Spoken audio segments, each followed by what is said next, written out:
Hey.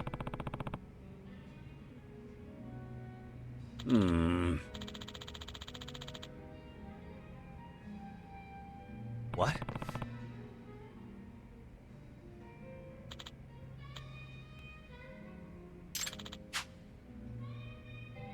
What was that?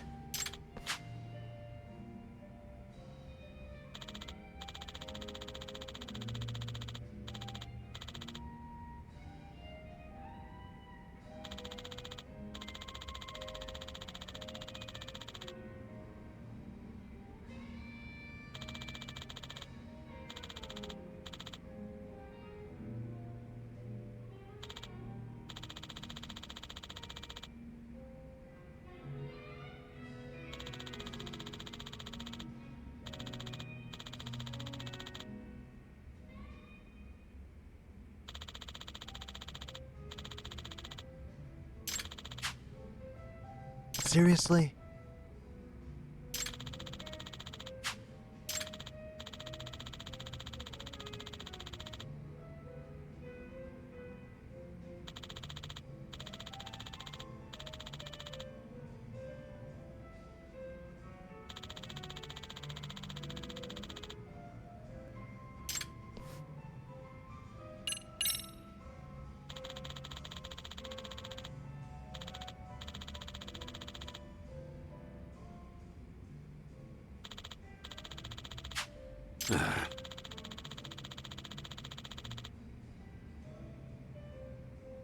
In other words,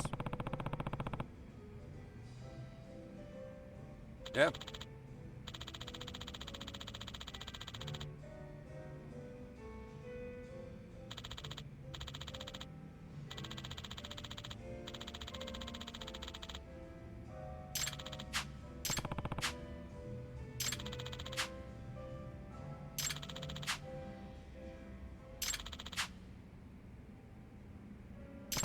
Yagami! hey.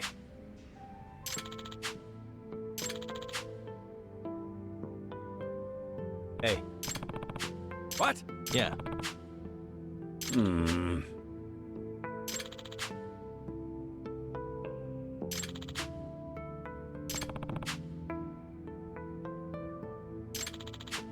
Yeah.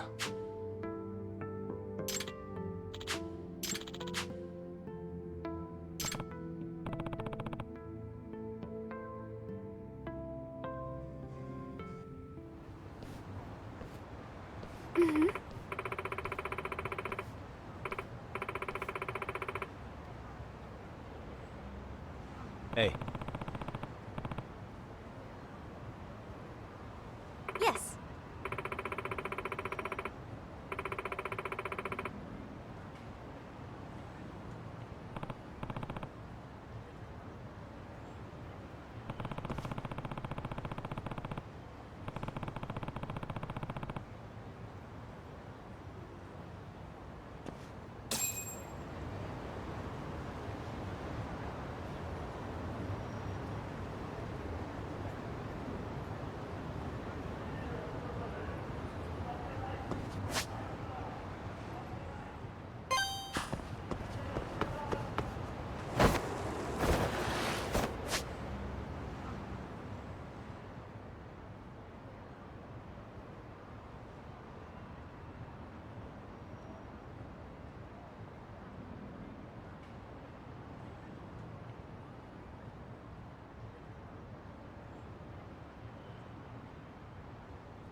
Really, guys?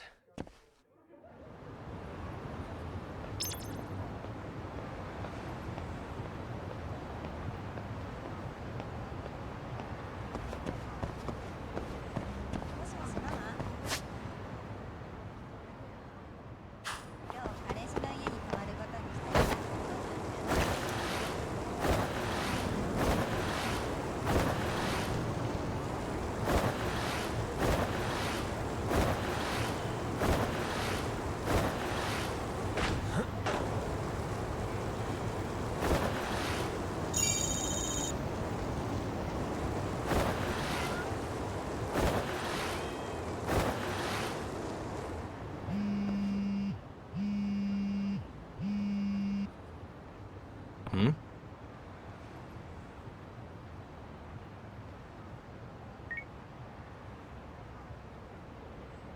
It's me. Yagami-san.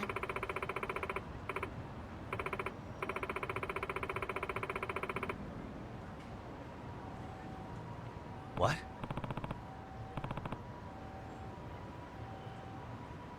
Well...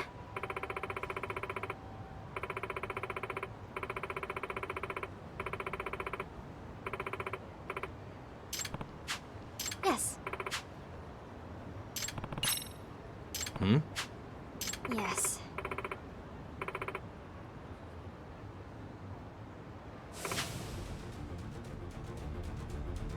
What was that?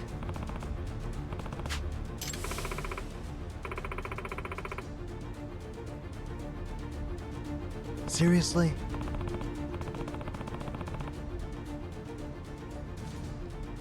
Hey. Yeah.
Yagamichi! Yeah.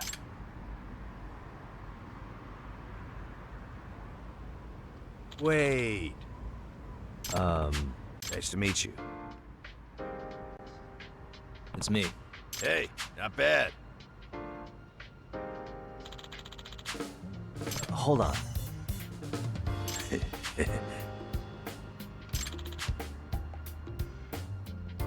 Hey.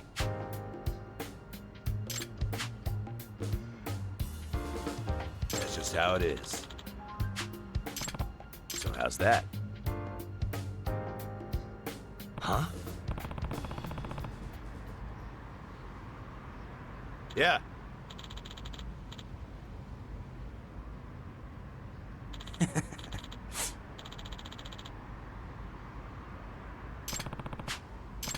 Nope. Come to think of it, Yeah. don't let your guard down.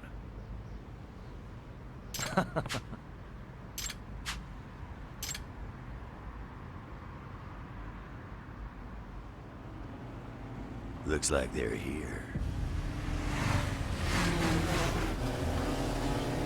Wait. Since when did Ghost have this many guys in his crew? Oh, yeah. Oh, they've been doing some super fast recruiting lately. Heard they were even pulling teams from outside Ijincho. They are, huh? Yeah, people who agree with Ghost's ideals of power and violent domination. Probably rounded up all the thugs he could find. Guess that explains the sudden influx of meatheads on wheels.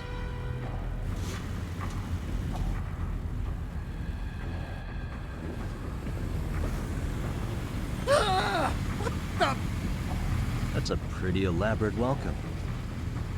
Yagami, you bastard. Better write up your will while you still can. No need for that. I plan on staying alive.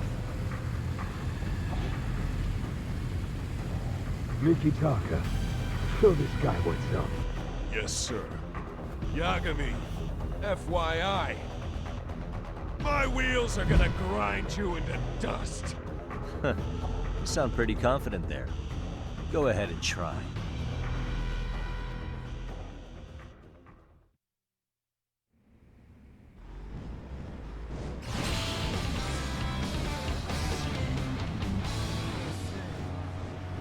Get a load of it!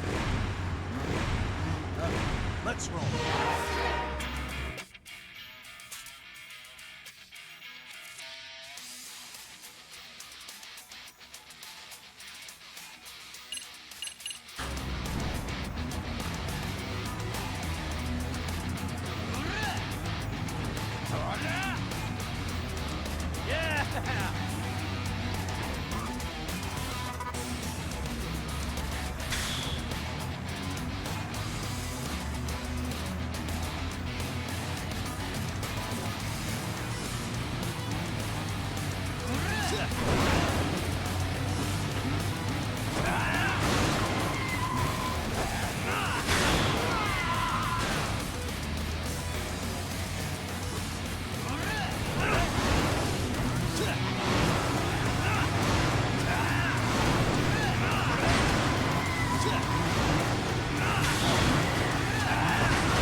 fun, yeah?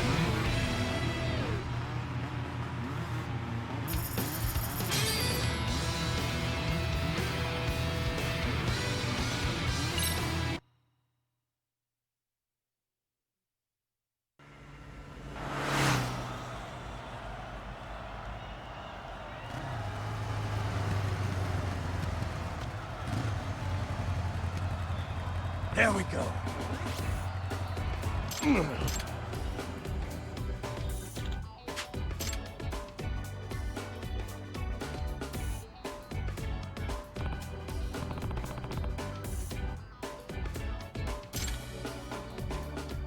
Here. Hey.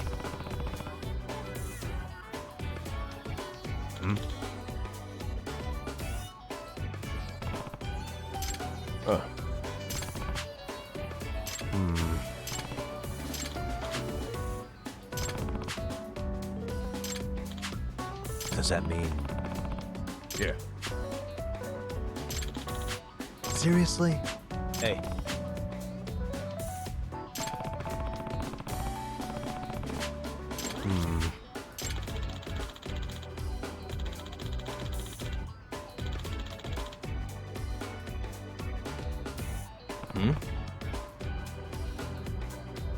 Yo!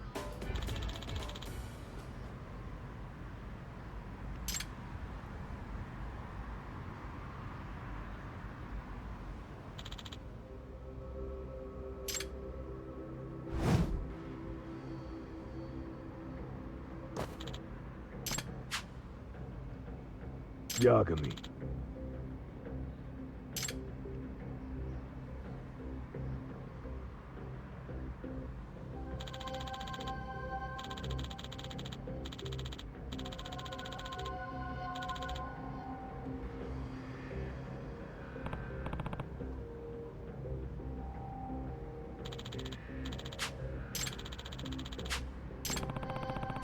That's right! A revolution will break you!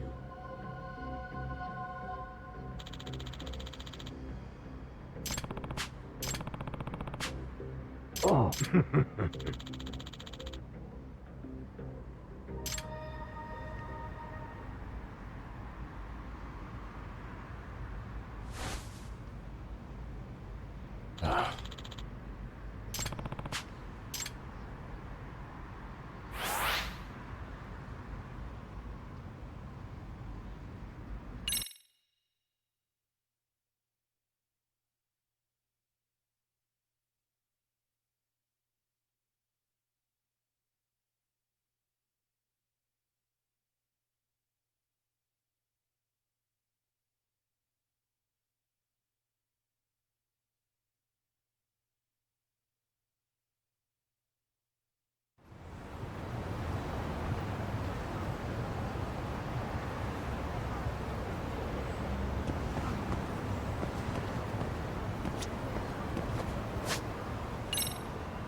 Ready to tear it up.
Huh?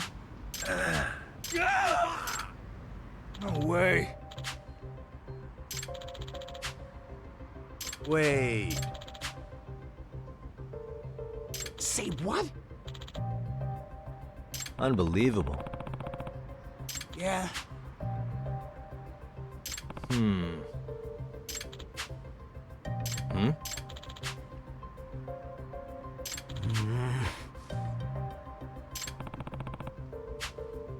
Hey. Gotcha.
Hey.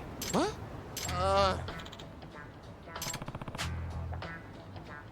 We're not the bad guys!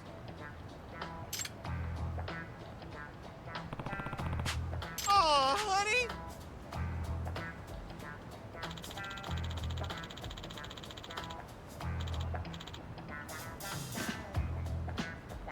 Hmm.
Huh?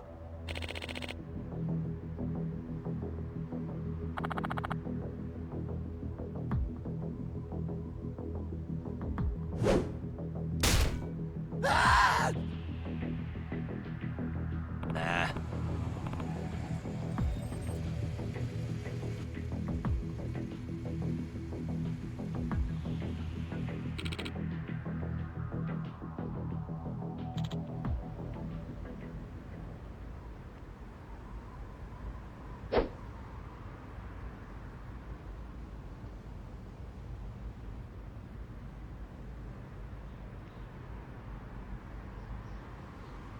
Really?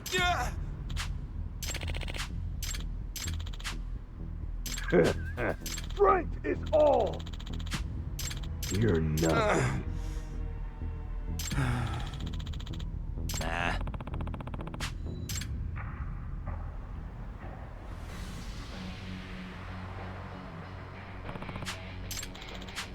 Hey.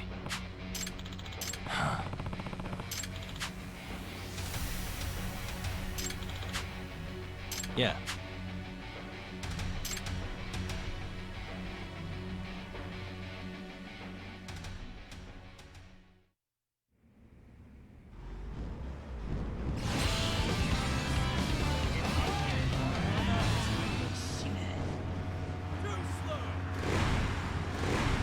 Ready to tear it up.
Hold on.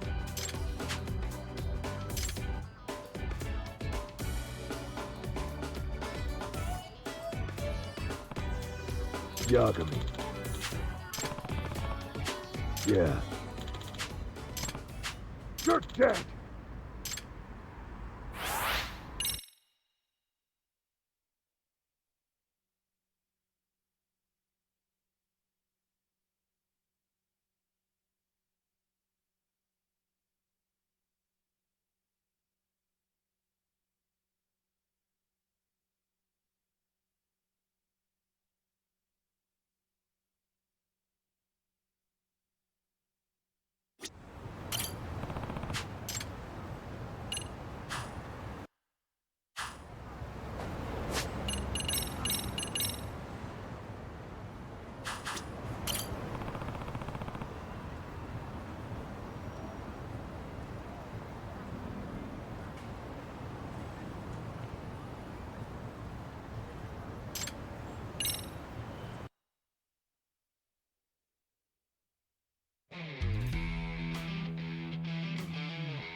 dumbass. Ghost! Hey, Yeah?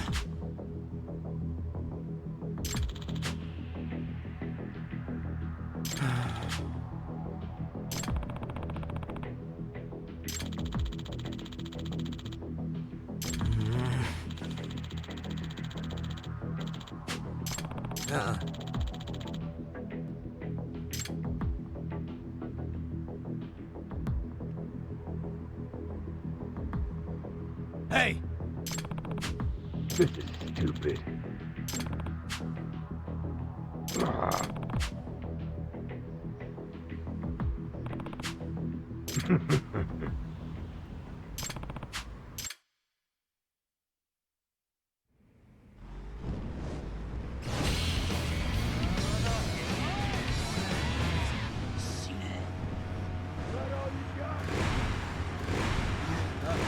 let's roll.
Watch and learn.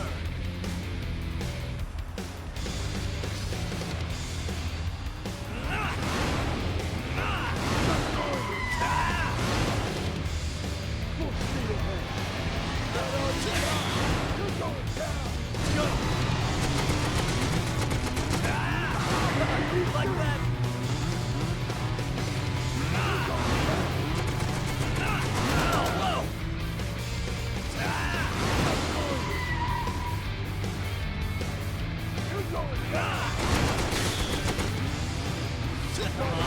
Watch and learn.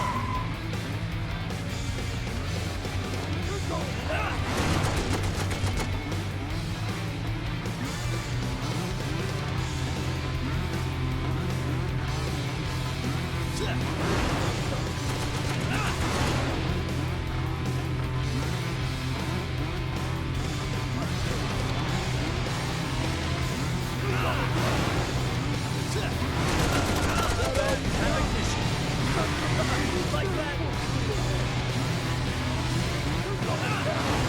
Go. 「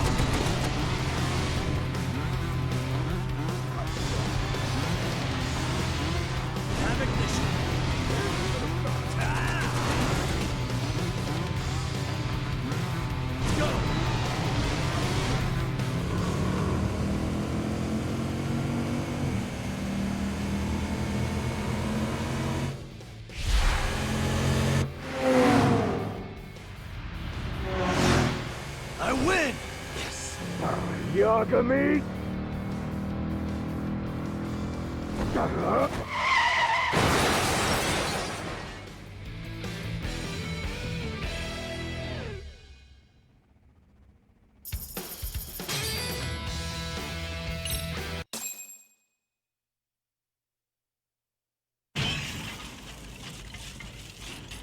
Ugh.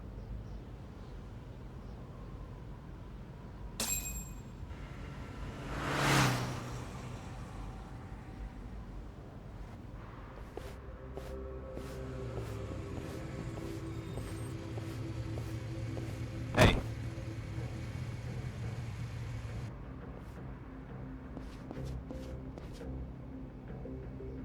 Hey.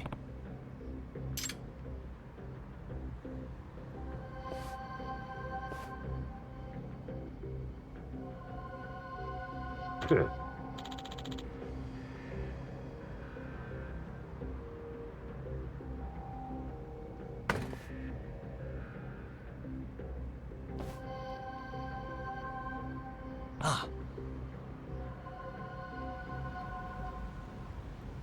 Hmm?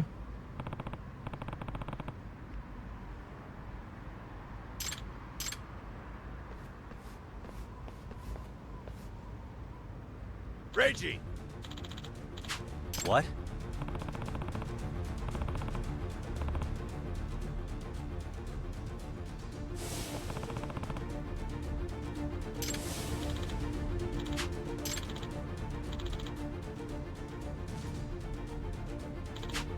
Nuh-uh.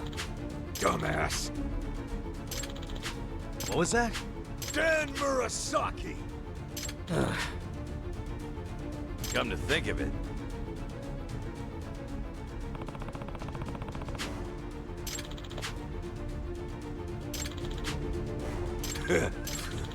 Well, this is great. This is stupid. Hey.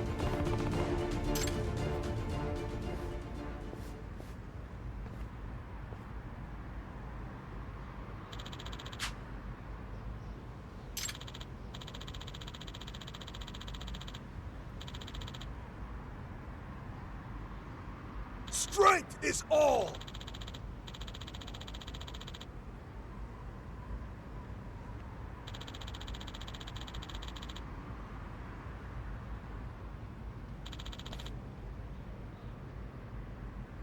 What?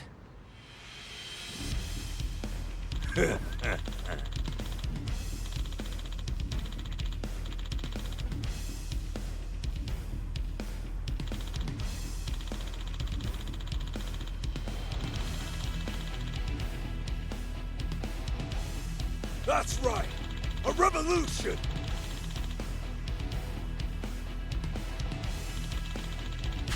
The rule favors the strong!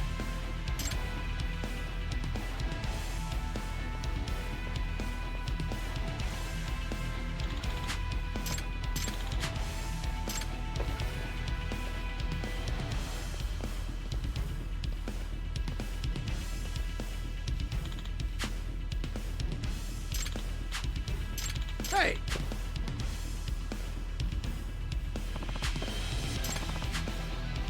Wait a minute.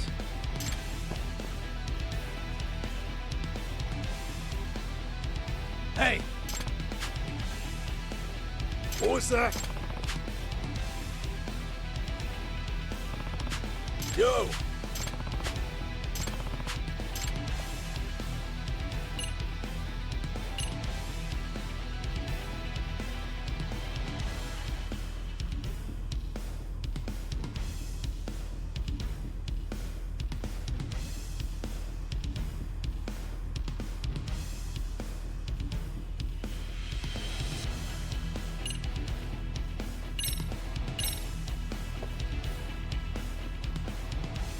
For real? Yeah. What's this? Hey.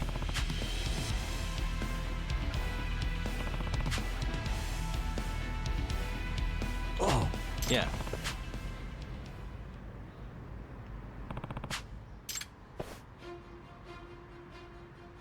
son of a...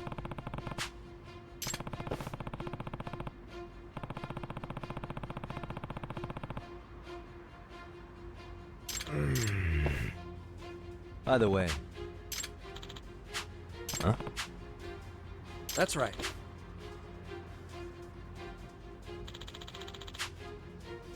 Mm-hmm.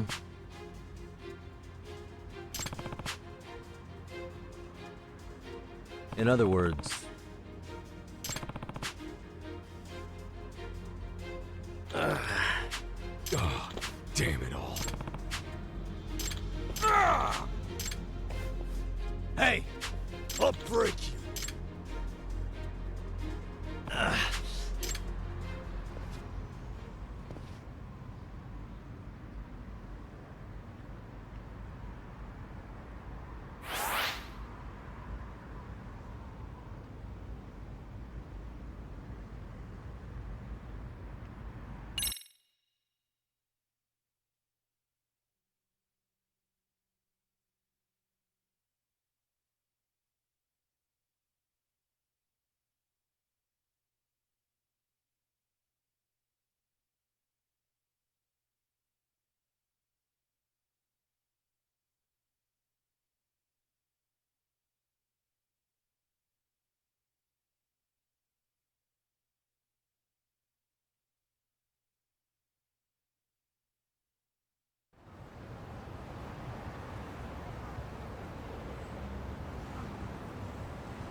Dumbass!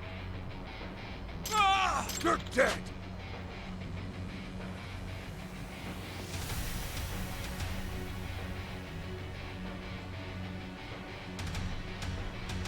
are you serious?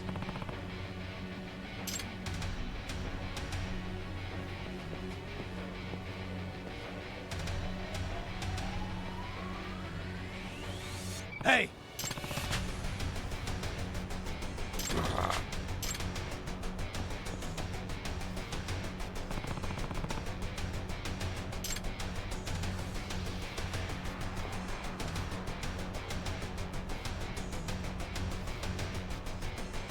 What was that?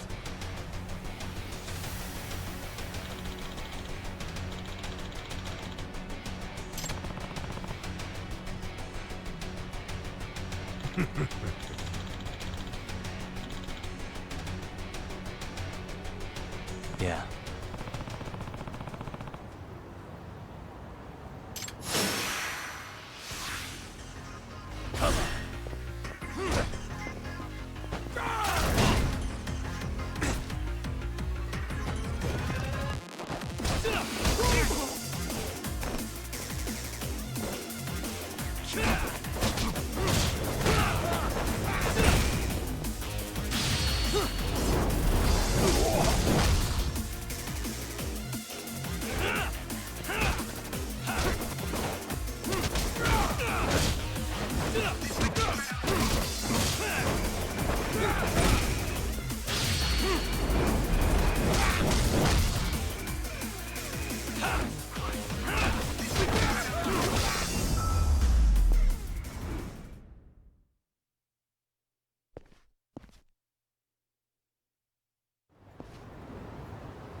I just checked in with the office.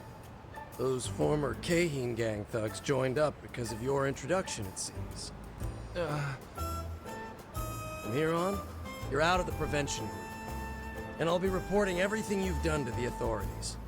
Wait, no, please. Anything but that. I'm begging you. Sorry, but I can't let this go.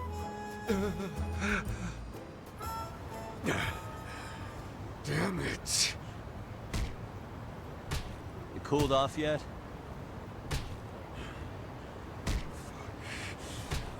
Fuck, fuck, fuck! How the fuck can I be cool? No matter what I try, it all ends up going to shit. Every fucking time. Look, Danko. Maybe the real trouble here is that you've been living in Reiji's shadow, just like Rina. His shadow? I think I understand why you kept your head down, dedicated yourself to Made in Heaven. You were tired of being compared to your brother, isn't that right? That's why you tried to rise through the ranks in a way that was different from Reiji. In a world of outlaws, you didn't focus on speed like he did. Instead, you used violence. You sure like to talk about nothing, man. You've been a troublemaker since middle school, always in and out of juvie. I've got to admit, just concerned for your future. Back then, being the younger brother ate away at me. Everyone was always all about Reiji-kun this, Reiji-kun that. And in the end, he formed Made in Heaven and earned the respect of the toughest kids in town. The two of you do bear a strong resemblance. I'm sure everyone saw Reiji in you. Yeah, no shit. One look at my face was all it took for people to treat me like him. You're right. All I've ever been to anyone is a shadow of him.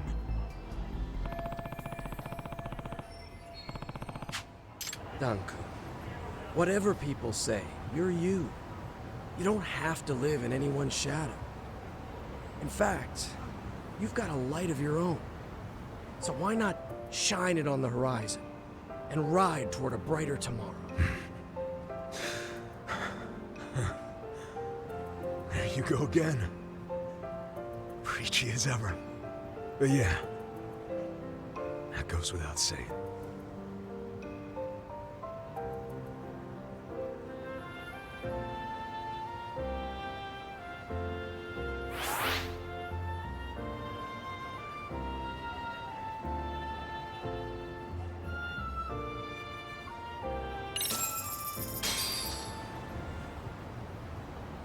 Hmm?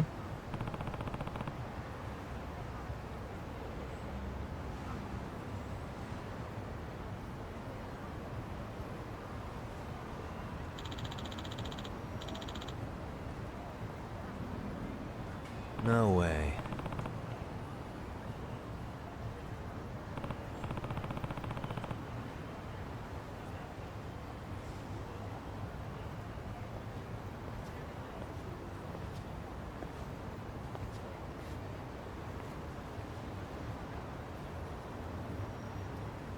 For real?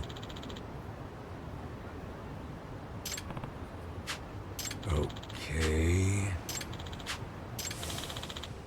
This is stupid. Hey.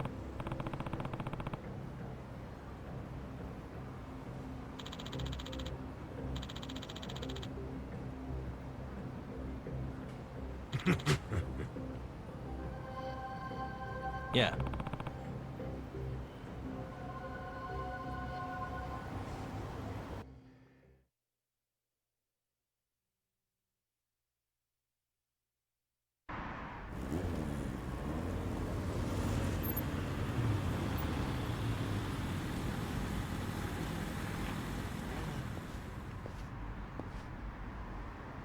Yagami!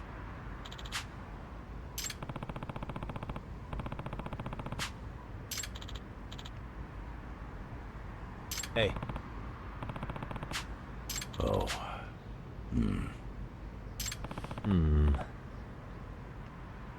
Hey! Huh?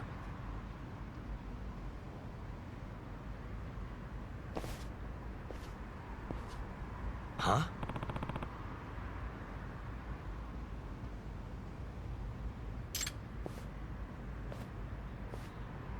Yagamichi!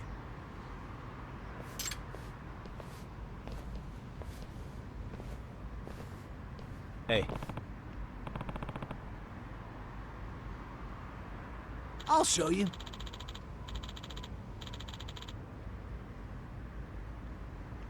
Off the rails!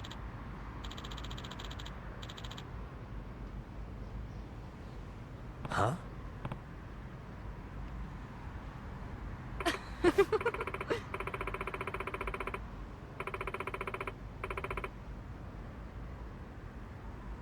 Yagami!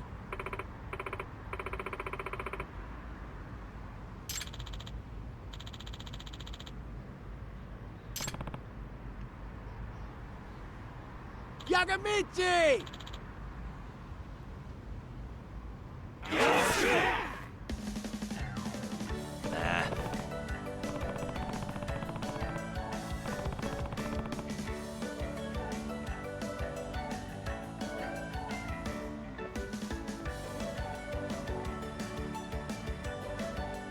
Yagami-san!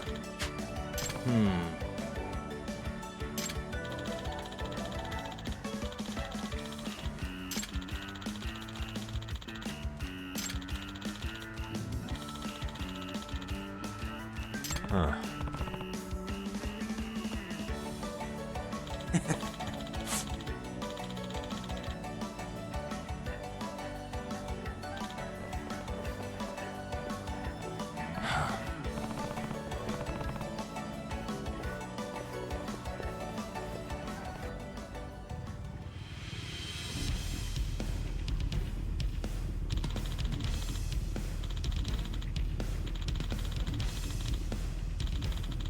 Ride or die!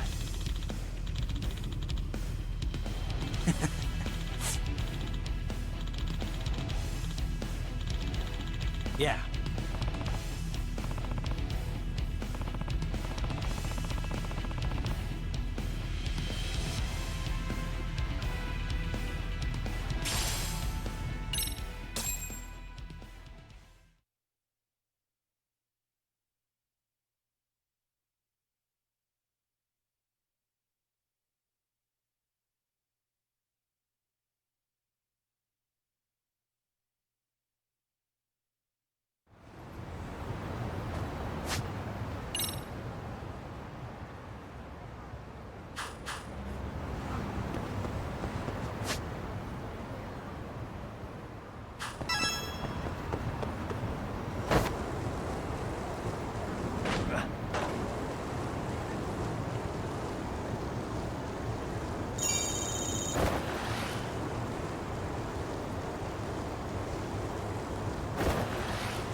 Oh, perfect timing, Yagami-san.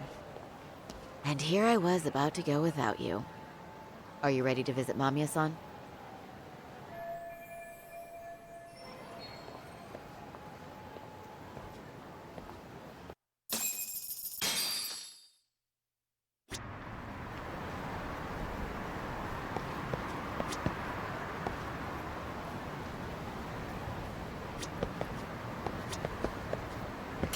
Well, the best we can hope for is that she'll hear us out.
Remember, we're speaking to a victim here, Yagami-san.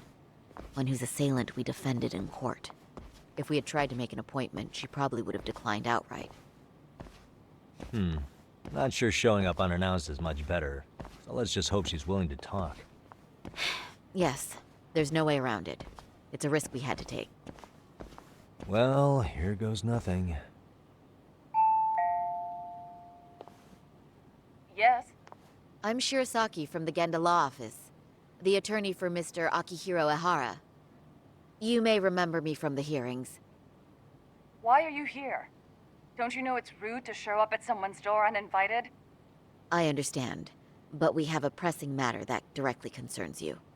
If we could do this another way, we would. I apologize for any inconvenience. I'm sorry, but the trial's over and done with. You know I can legally turn you away. You're right, but I'm only asking a moment of your time. Please, would you mind? I don't have time for this. I'm going to have to ask you to leave. Wait, before you do that. Sorry to butt in. I'm Yagami, a detective helping Saori here out. And?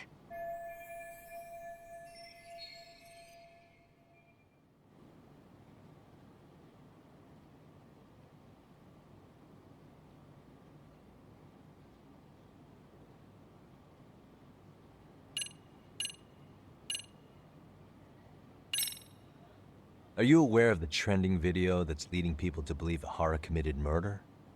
Thing is, the victim was confirmed to be alive in Yokohama until the morning of your own incident. And since Ehara was on the train with you, they're ruling him out as a murder suspect.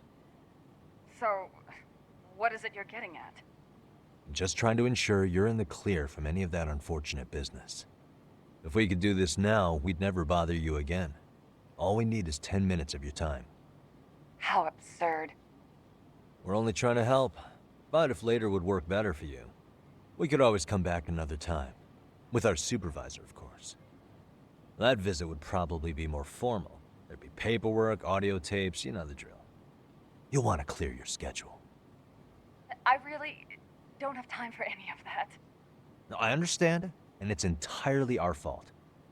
We thought we'd do this casually, but we really should have been more by the book. But it is a murder case, so we do have to make sure our paperwork is in order here.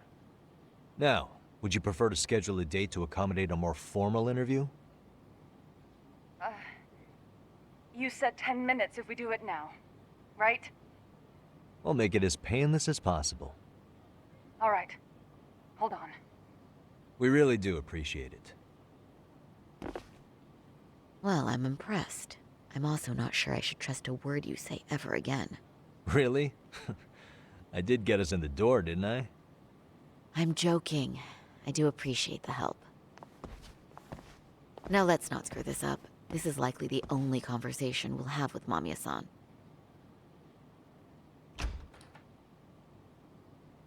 Hello. Hi there. Hi. Again, we apologize for the intrusion.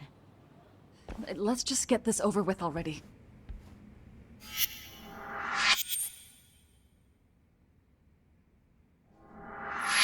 Okay, bye-bye. We'll make this quick.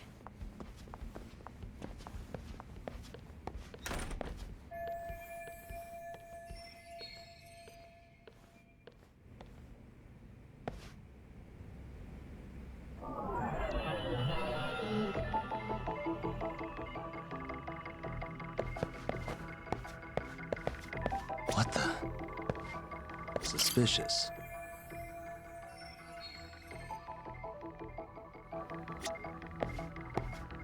What the? Uh-huh.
Hey.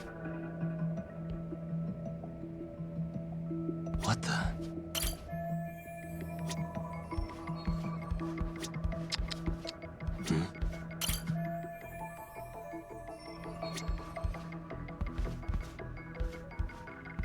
Suspicious.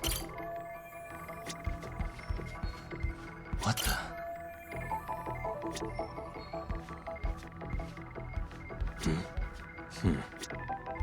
Hey.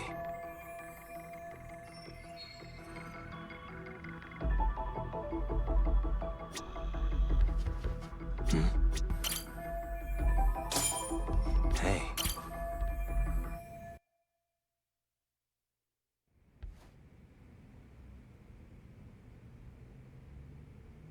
So, talk.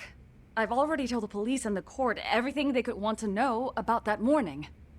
I'm sorry to put you through this again, but would you mind going over those details with us? What else is left to discuss? I understand how pressured you might feel. I've gone over this so many times. I wonder if pressing charges was even worth it. No, what you did was both brave and inspirational. Many victims are afraid to come forward for any number of reasons. Your voice might give them courage to find their own. Ironic.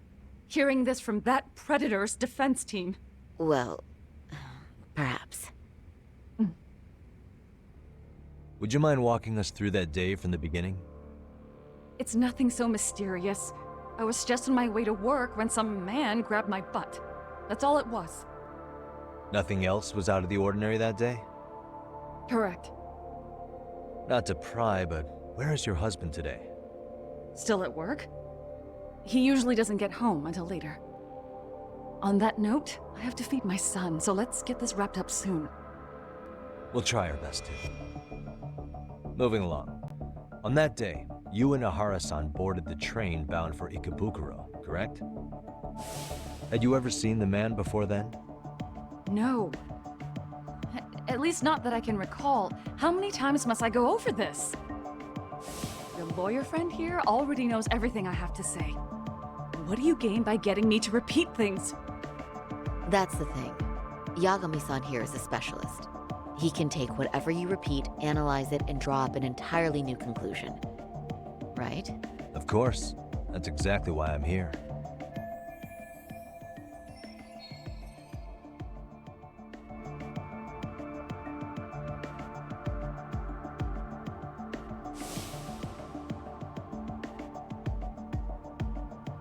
In the security footage as you stepped onto the train, it looks like Ahara-san stepped right behind you.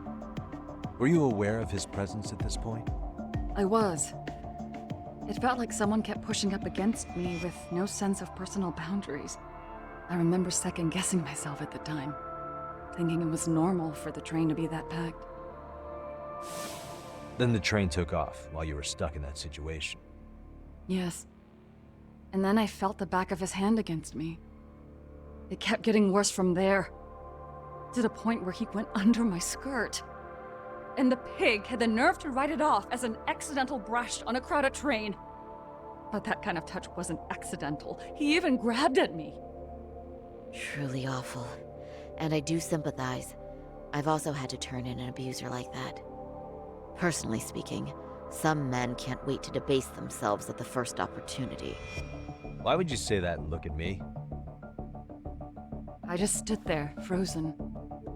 I couldn't see who was touching me. I had no idea what to do. I wanted to scream. But what if he just played it off? So I decided I would bear it till the next station. Are you okay, Mommy? I'm fine, sweetie. We're just having a bit of grown-up talk. Are you hungry? Uh-huh. Then go read your book and wait over there for Mommy. We're almost done.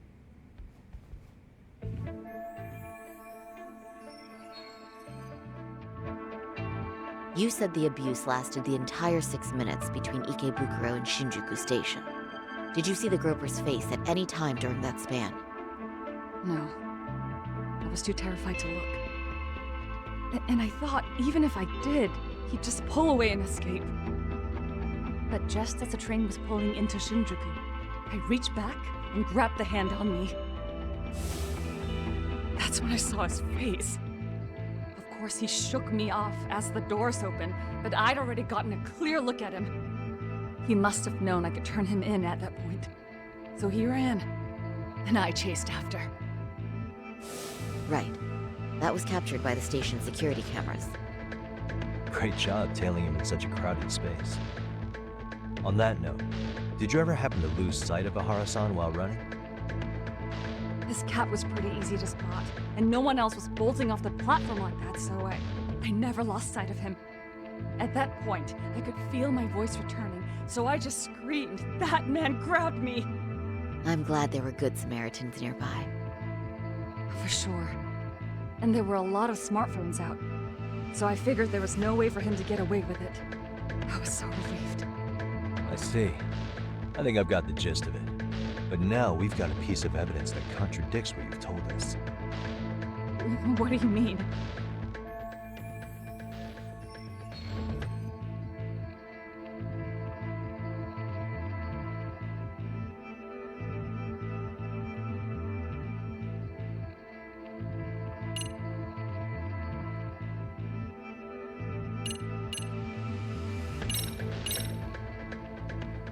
Well, on the same day, at 6:30 a.m. in Yokohama, a student teacher named Hiro Mikoshiba was sent off to work by his mother.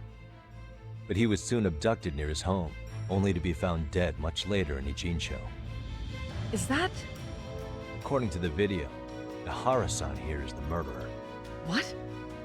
He killed Mikoshiba in cold blood to get vengeance for his bullied son. His kid was about to graduate high school, but instead, he took his own life. So Ahara took it upon himself to punish his son's tormentor. That's awful. But now we come back to the issue here. If this footage is authentic, then Ahara-san couldn't have been your assailant. The victim's estimated time of death and Ahara-san's time of arrival in Tokyo simply don't allow for it. It's just not possible for someone to make that commute. But there's the flip side. If Ahara-san was in fact your assailant, it would mean this murder footage is a fabrication. I don't know what you expect me to say after all this. Right? Now you know how we're feeling. That's why we came to see if you had any leads for us. So that's what this is about. After hearing your story, I have no doubt you endured a lot that day. Which would obviously mean that murder video was faked. Then... who shared that video? And why? Wish I knew. Based on the quality, something this convincing would need quite a budget. Whether it's CG on top of real murder footage, or just a rock-solid AI creation, no way it was cheap. So why go through all this effort to fake a murder? Who would benefit from it? But I have to say, I feel much closer to piecing this puzzle together with your help today.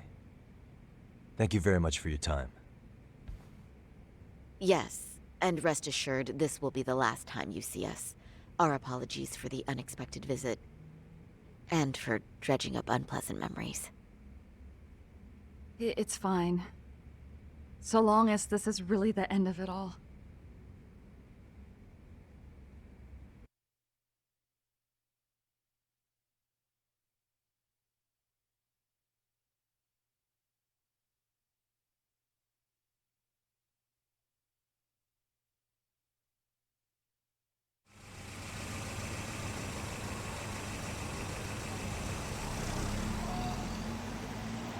I'd like to report Mamiya-san's account to the rest of the team. Can I count on you to be there? Sure. Let me give Kaito-san a heads up. All right, then I'll see you there.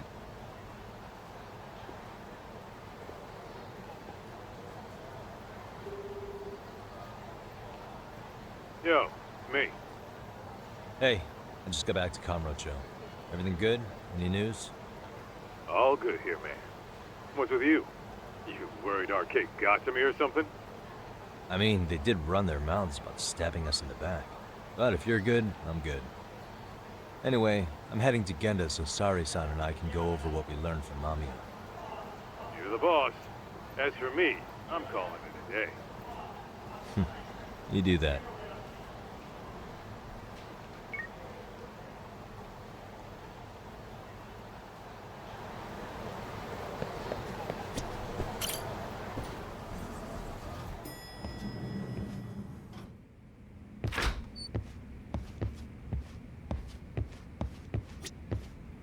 Are we ready, Yagami-san?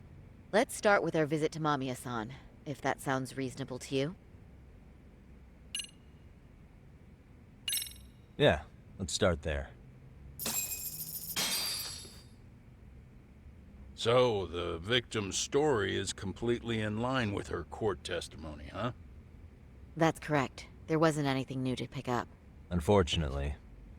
In which case, should we look into the murder video instead? Like, figure out how they made it? Let's not get ahead of ourselves here. Whether that tape's fake or real, someone had to put it online, right? Do we have any theories on who that might be? Well, the footage showed enough of the surroundings to make the crime scene clear. As somebody who's been there, I can confirm that the blood splotches match what you see in the footage. Which means...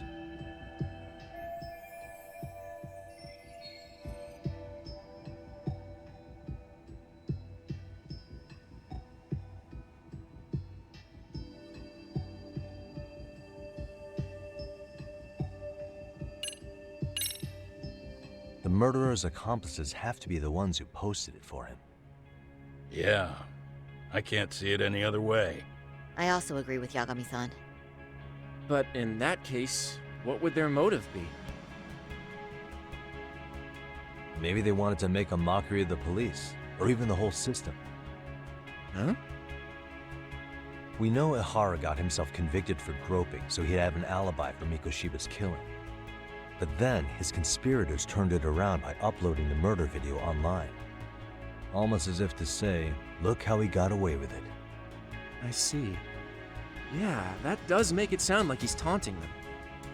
That's well and good, but I'd like to shift gears. Let's talk about the actual fabrication of the video. How does one go about that? Well, for example, the true culprit would be taped murdering Mikoshiba. Then Ihara's face would be copied and blended onto the killers. That's how they'd approach it in a Hollywood movie. But then, wouldn't you be able to see traces of it being faked? Tsukumo-san reported that he's found nothing of the sort in his analysis. We've been down this road before. If we take the stance that the footage is fabricated, we have absolutely nothing to work with. Then let's tackle this from the stance that the video's actually real. If that's the case, there has to be a flaw in the groping issue. I think we've collected enough evidence to find it too. Before meeting with Yui Mamiya, didn't you mention the possibility of Ihara using a stand-in? Perhaps the real Ihara murdered Mikoshiba in Ijincho, then swapped places with the imposter so he could be detained. But we couldn't find an opportunity for the swap to happen, remember? From the moment he set foot on the Ikebukuro platform, Ihara was constantly on camera. But wait, that's not entirely accurate, is it? Huh?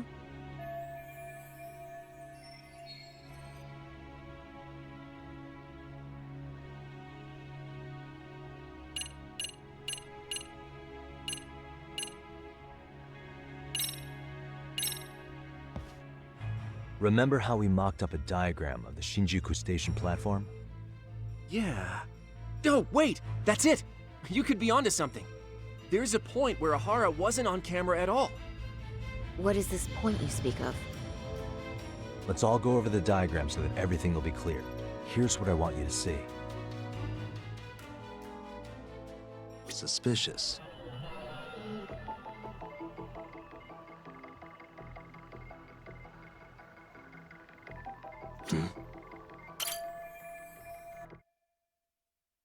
It's very brief, but there's a moment where Ihara and Mamiya-san can't be seen by the security cameras. The dotted lines on the arrow represent the camera's blind spot. It does appear so. So you're saying this is where the groper, the fake Ihara, traded places with the real one?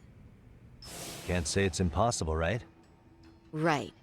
Except if that actually happened, Mamiya-san would have been right behind them at the time. Could the two really swap places without her noticing? In a crowd like that, I think it's feasible. If that really was Ihara's plan, then I'd say he was being careless. Careless? How? Well, on the day of the incident, the station was packed for morning rush hour. That means there was no solid guarantee the assailant could make the switch. He could have been nailed by any random passerby before reaching the blind spot. Good point.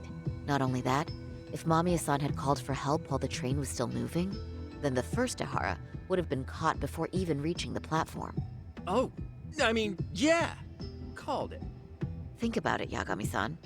Why would Ihara's accomplices meticulously plan out every last detail of this alibi, only to leave such a crucial component to chance, as Hoshino-kun pointed out? Oh, just doing my job. True. Good work, Hoshino-kun. In fact, I think that may back up my own take on it. Yeah?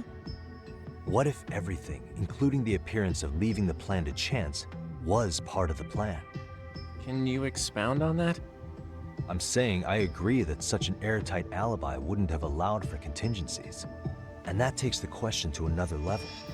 Just how far did they line up the pieces in advance to make the swap work? Are you saying there's more to it than we discussed? What did we miss?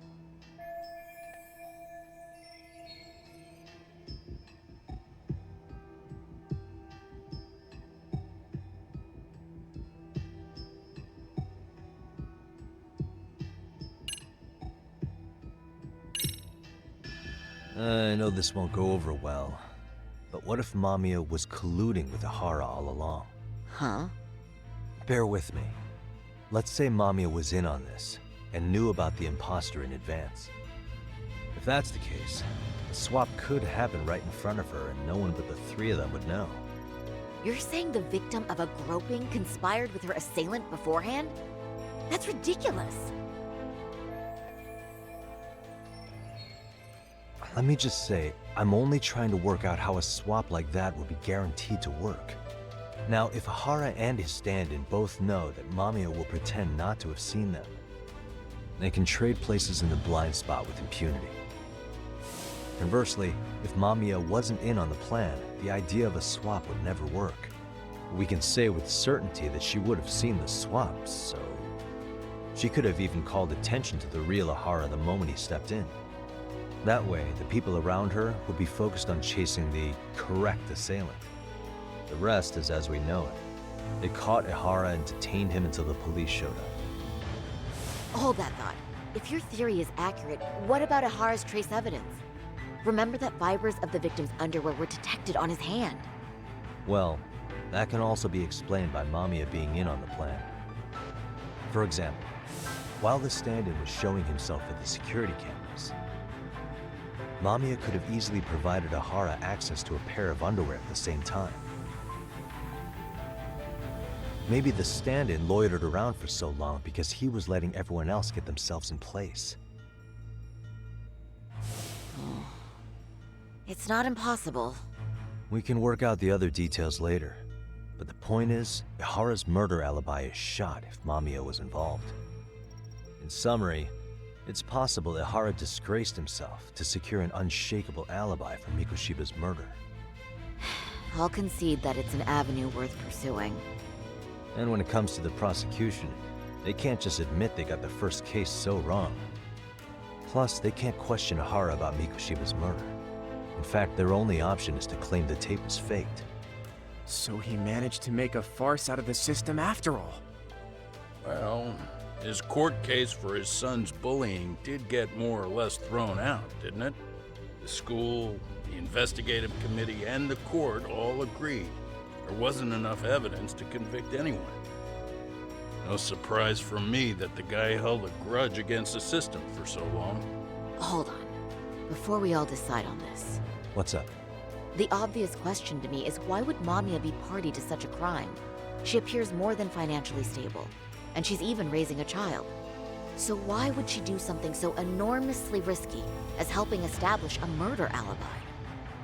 Yeah, I haven't gotten that far yet. But maybe she was promised something that far exceeds the risk. Or maybe Ihara has some kind of dirt on her even? Enough to make her help with a murder? What sort of secret would be big enough to force someone into that corner?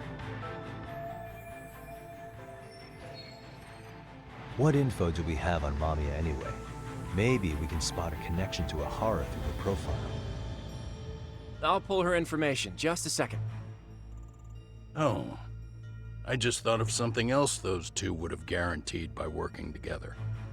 What's that? If Ihara wanted to use this crime as a murder alibi, he needed it to blow up into the public eye. But if he had chosen a victim who stayed silent, then nothing would have come of it.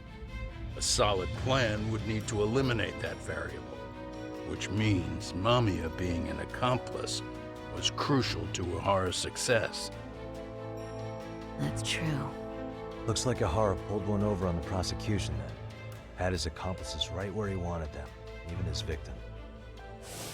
Once we learn how he's connected to Mamiya, we can root out the rest of his team. Let's see. According to her file, her maiden name is Yui Suzuki. 30 years old, so that's consistent. Originally from Ota, Tokyo. Attended a private high school called Kurakawa Academy. Later graduated from Toto University. Huh. Met her husband on the job, apparently. Her husband, Taichi Mamiya, is an industrial designer at Techno Zeta Inc. 6 years ago, she gave birth to their only son, Sotakun, who's now in first grade. Hold on. You said she went to Kurakawa Academy? I heard that name in Ijincho. If I recall correctly...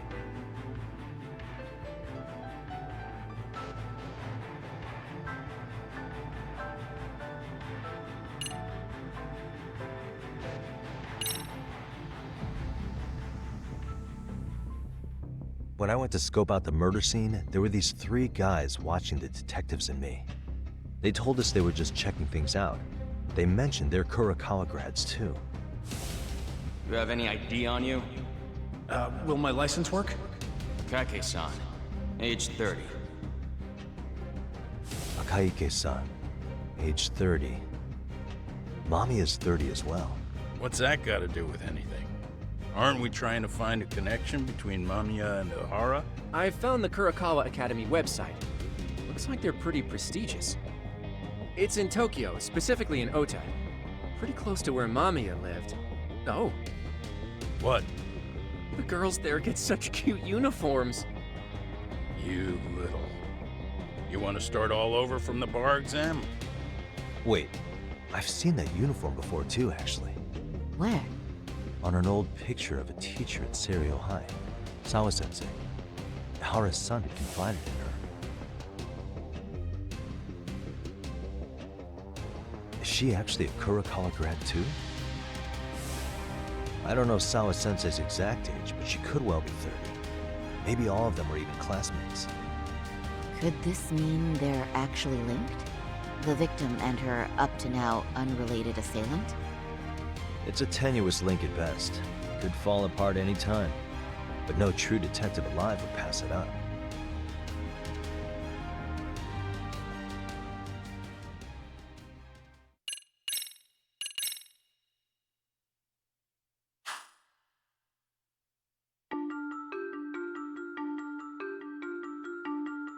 A previously unseen link is established between the groper and the victim.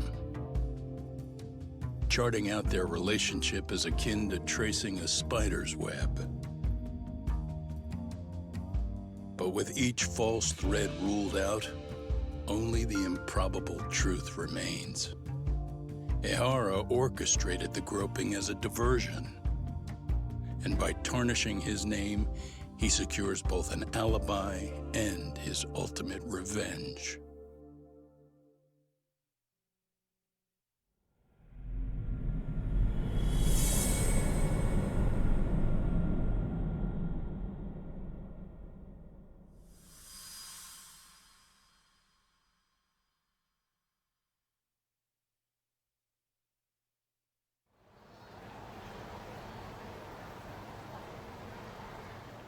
Hiro Mikoshiba's murder was sparked by the bullying of Toshiro Ehara, who committed suicide 4 years ago. The graphic video that hit the net showed the world how Toshiro's father, Akihiro Ehara, had brutally avenged his son. We also know the father had accomplices. On October 7th at 6:30 a.m., they forced Mikoshiba into a vehicle, took him to an abandoned building, and gravely injured him. Then, around 7:30 a.m., the time frame when Ehara killed Mikoshiba, the other conspirators were probably nearby, even though they weren't on camera. At the same time, 30 kilometers away at Ikebukuro Station, a man who looks like Ehara is caught on camera. We'll call that guy the stand-in. The stand-in made sure he was in front of the cameras for more than an hour before boarding the 9:06 a.m. train, the same one Yui Mamiya was on. After committing sexual battery on that train, he meets the real Ehara in the camera's blind spot, and they change places. That's how he established a false alibi for Mikoshiba's murder. And to achieve this, the victim, Yui Mamiya, had to have been in on it from the start. Sure are a lot of people getting their hands dirty for Ehara. Mamiya, Ehara's stand-in on the train, the guys who kidnapped Mikoshiba. How did some troubled cop manage to recruit so many allies? Well, one person that comes to mind who might be the key to all this is Yoko Sawa. She's a teacher at Seiryo High. She was the only adult Toshiro-kun ever told about the bullying, and she supervised Mikoshiba as a teacher before he disappeared. On top of that, she's a Kurokawa Academy graduate, same as Mamiya. Those trespassers at the murder scene were also from Kurokawa. Since they're all about the same age, it's possible they were all classmates. So you're saying these classmates are also Ehara's murder accomplices? If we consider Yoko Sawa the central link, that's very possible. We do know that as a teacher, she felt deep remorse for Toshiro-kun's suicide. Maybe she recruited her old classmates to help Ehara take his revenge. Yeah, best not to rule that out. Though I'm hoping that's not the case. Why is that? It's just, she's a really good teacher. She's passionate, responsible. She's always putting the students first. I know she regrets the past, that a student died on her watch. And now another of her students, Mikoshiba, is found murdered. So if it turns out she's involved in that, I doubt I'll be able to trust my own judge of character ever again. Yagami. I'm going back to Ijincho tomorrow. The plan is to bring up Mamiya's name to Sawa-sensei and see how she reacts. Until then, let's not jump to conclusions about her involvement. All right. Can I chime in real quick? I was looking into Kurokawa Academy and I stumbled across something that may be relevant. What's that?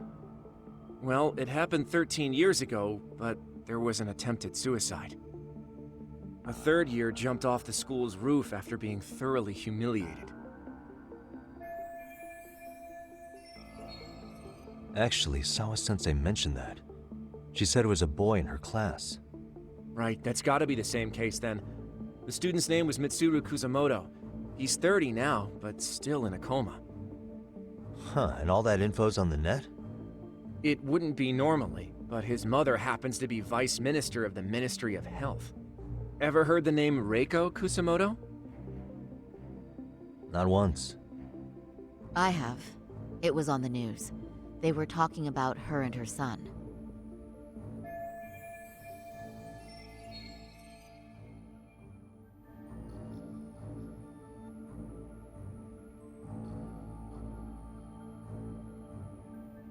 Well, do you remember the uproar in the health ministry when Vice Minister Ichinose got arrested?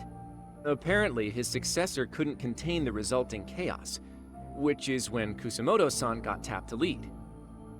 They couldn't afford another criminal scandal, so her promotion was out of the blue. She was a safe choice, a veteran with tenure and experience.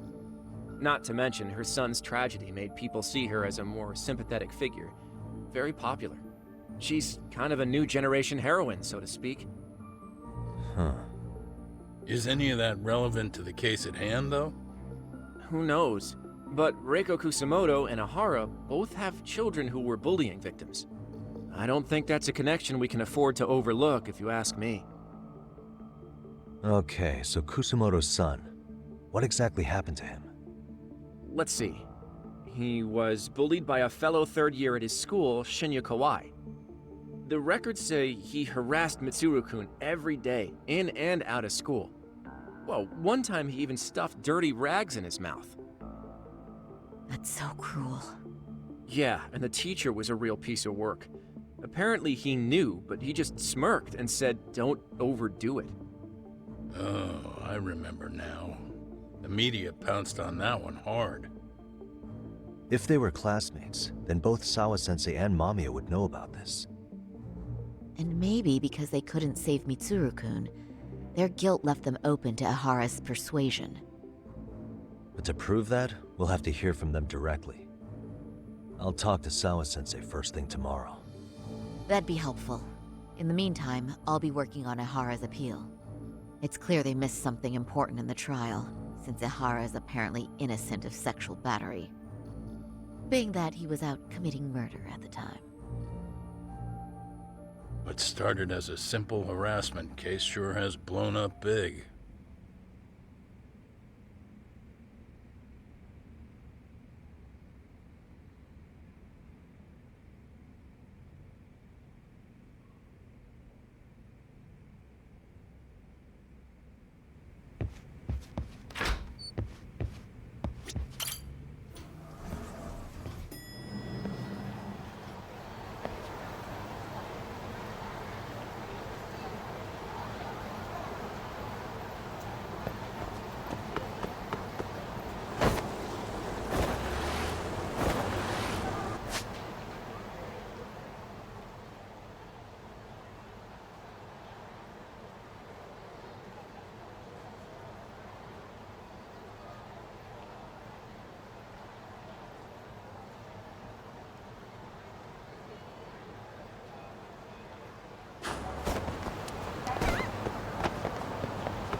Really, guys?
Wait a minute. What? Yo, you took your sweet time. But I got the gist of it. You're going to Ijincho, right? To meet with Sawa-sensei? Kaito-san, you do realize that only I can meet her. You can't get into the school. I know, but if you end up taking it off campus, can you at least call me this time? Don't you understand the situation? Sawa-sensei might be tied to murder. You sure you understand it? Come on, she would never do that. That a fact? So happens I'm a great judge of character. Especially when it comes to women. Ah, sometimes I forget who I'm talking to.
Well, first stop, it's gotta be Chinatown.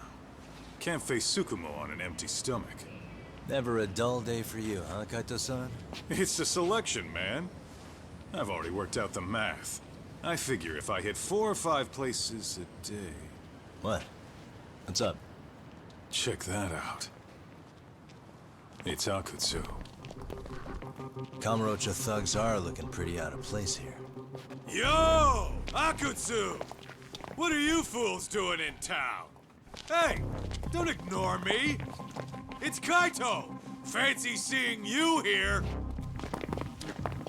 I'm kinda busy here, man. Catch you later. What an asshole. Ijincho's a long way from home. And he's traveling with a small army. Would he have come all this way because of us? Nah, we just caught him totally off guard. He's not out here for us. Gotta be something else. But something's not right if they're just cruising around.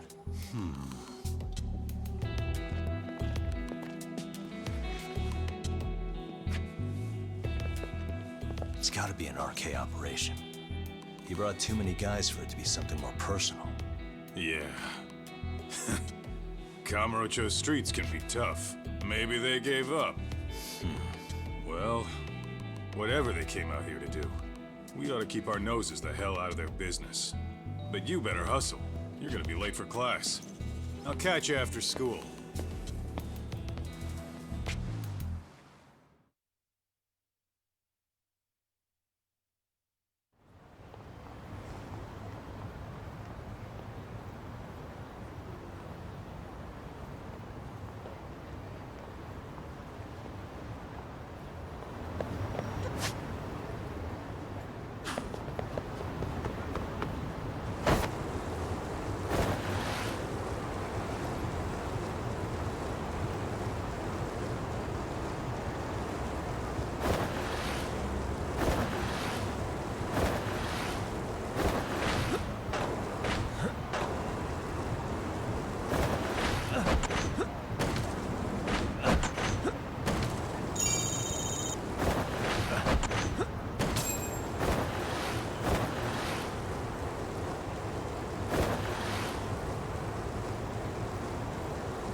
What is it, Yagami-san?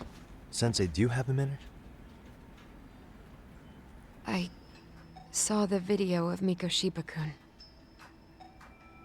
So you did. That video, right?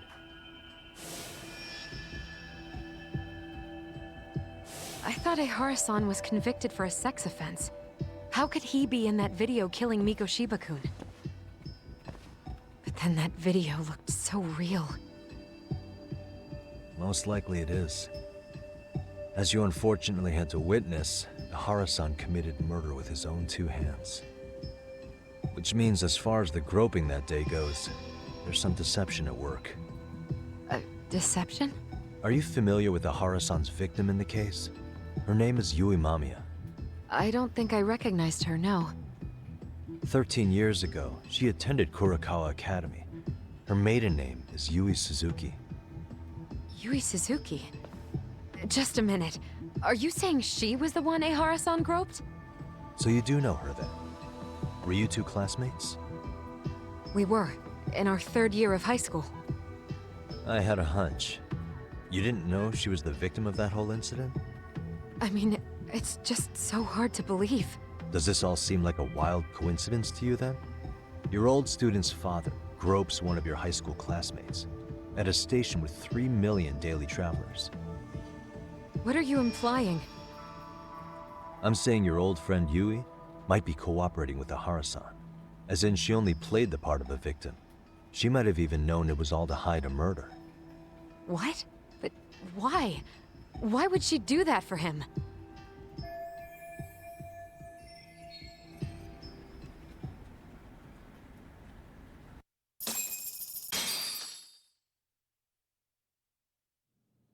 From where I'm sitting, Sensei, you're connected to Ehara and Yui Mamiya.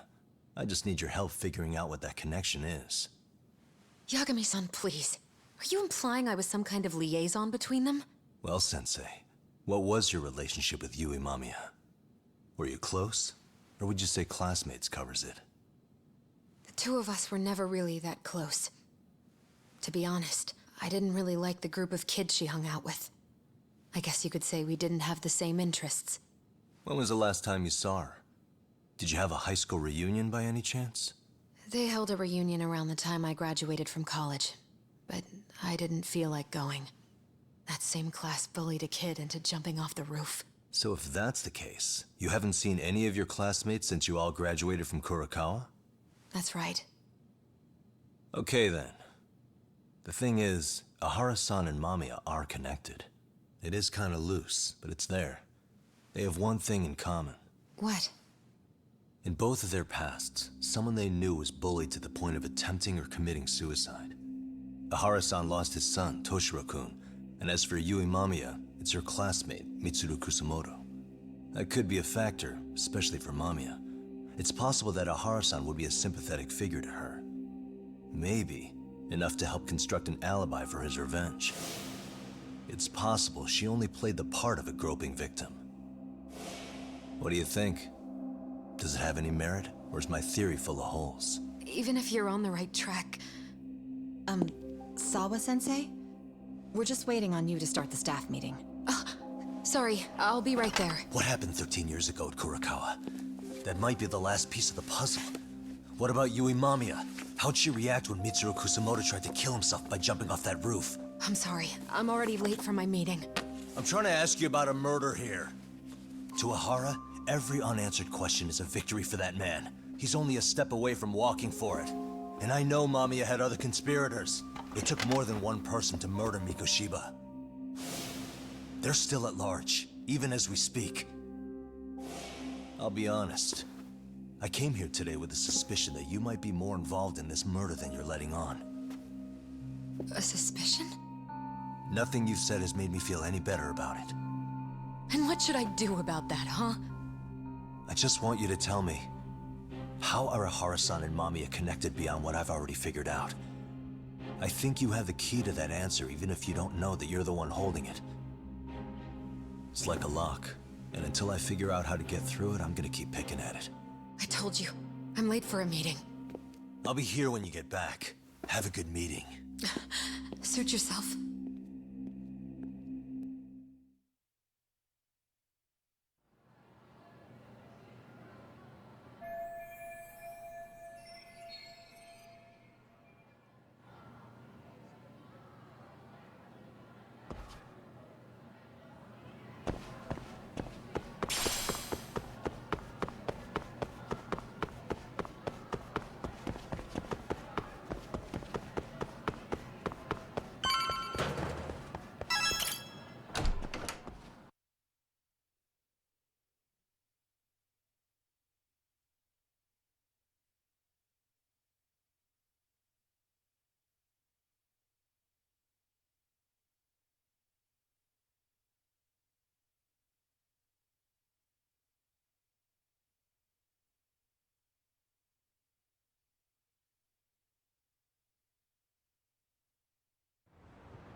Hey, Sari-san? It's Yagami. Hey, did you manage to talk to Sawa-sensei? Yeah, turns out she really was in Mamiya's class. And they were both aware of the suicide incident with their classmate. Good to know. While we're on the topic, Hoshino-kun got his hands on some new info. Let's hear it. The bully at Kurokawa High was named Shinya Kawai. He transferred out right after Mitsuru-kun jumped, as if he were running away. Once he came of age, it looks like he worked here in Kamurocho. Wow. You really can find a lot online. Yes, and to top it off, Kawai earned a reputation for talking about how he drove a classmate to suicide. Like he's proud of it. Maybe he thought he'd get a laugh in Kamurocho. Probably would. Kawai was more or less a Yakuza, though he never swore into it. I just sent you his picture. It was taken 5 years ago. What? This guy? You recognize him? Not too long ago, some RK punks came asking his whereabouts. Said he was a girls' bar manager who went missing. Yeah, it looks like he did work at a girls' bar. But we don't know which one. Okay, so the guy's definitely suspicious. What business would RK have with him? Do you know if they ever found him? No. But their leader, Soma, said something about Kawai having already been killed. Like he just vanished from Kamurocho a few years ago, and that was it. Wait, he was killed? Uh-huh. Kinda gives me deja vu now that I think about it. Here you have Kawai and Mikoshiba, two known school bullies. And they both end up murder victims? That could be for a number of reasons. It's not rare for people to disappear in Kamurocho. Usually the trouble is money or women. Maybe that was the case for Kawai. Could be. Okay. We'll investigate Kawai a bit more on our end. With RK asking around, word on the street will be loud enough to hear.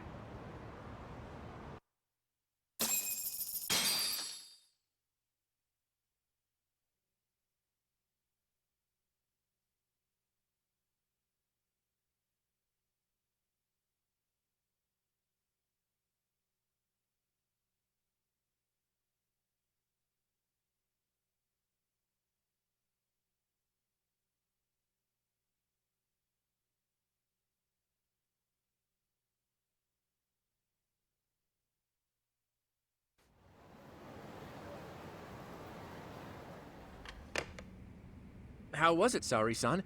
What did Yagami-san have to say? He said he recently ran into some RK members looking for Shinya Kawai. Did he? He also said RK later told him Kawai had been killed. This is getting scarier with every new lead. Now that you mention it, I have seen people getting stopped and asked about someone all over town. But if those were RK on the hunt for Kawai, could it have something to do with our case as well? I'm honestly not sure how RK could be involved in all this. I'm going out for a bit, Hoshino-kun. Do me a favor and keep digging up what you can on Kawai. Wait, what? Sometimes you have to get out in the field. It can't just be Yagami-san all the time.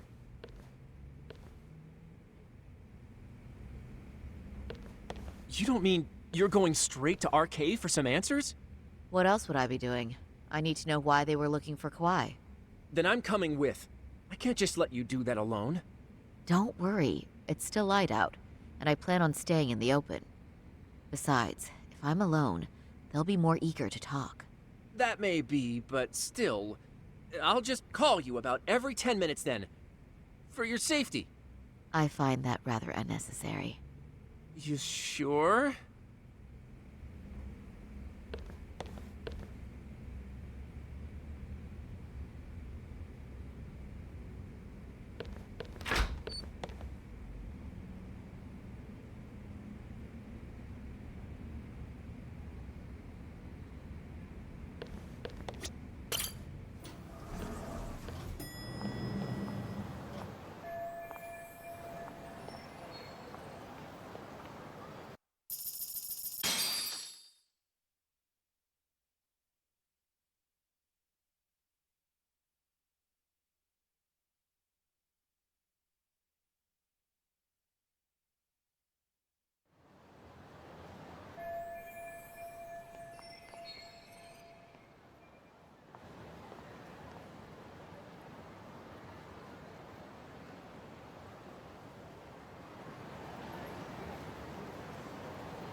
Oh, is that Sari-chan I see?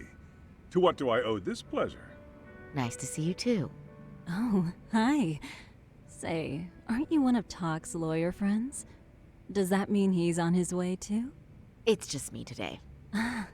Fine by me. That means you and I get some girl talk time. Oh, that stings, Mari. And here I thought I had a place in your heart. Well, no one knows a lady's heart like a bartender. I guess you can stay.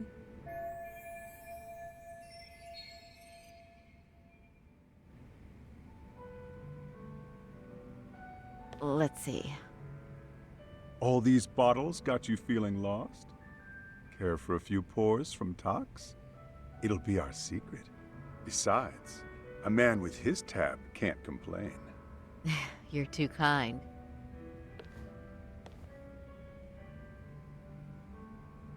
So I'm actually here to ask you, how can I set up a meeting with RK? Darn. So this wasn't a pleasure call? Well, I'm glad you're at least enjoying the drink. True. And looking fancy doing it. Oh, please. You two are going to embarrass me. My apologies. I suppose being surrounded by such beauties has a timeless appeal, even at my age. I'll second that. Masuda here is looking at least a year younger. Was that supposed to be a compliment? Of course. If you got any younger, you'd be much too handsome. What's a girl to say? And I'll second that.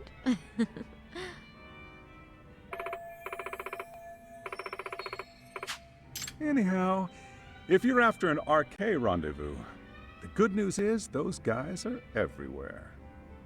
But it's not like a civilian can just stroll up and ask, "Hey, are you RK?" and expect to get an answer. You got that right. And Saori-chan needs to ask them something that's kind of sensitive. Oh, that's certainly going to make things challenging. Just a bit, yeah. So I say, why not let the boys do the chasing? Wouldn't be hard for an enchantress like you. But honey, we need to do something about your look. Some nice clothes and a little makeup, and you'd be unstoppable. Finally, my turn to second something.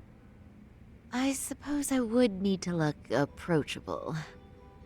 Talk told me once that if you ever felt like it, Saori-chan, you could put every hostess in Kamurocho to shame. I've gotta admit, I'm curious. Well, a good hawk hides her talons. You're saying I should dress like a hostess for this? Well, I'm sure there are other ways. But if you want a foolproof plan to snag an RK, you've got one. Oh, if you want, I can get you some looks. And you can choose what you like. I get the message. And I suppose I'll take you up on that. Okay, then leave the rest to me.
Would you look at that?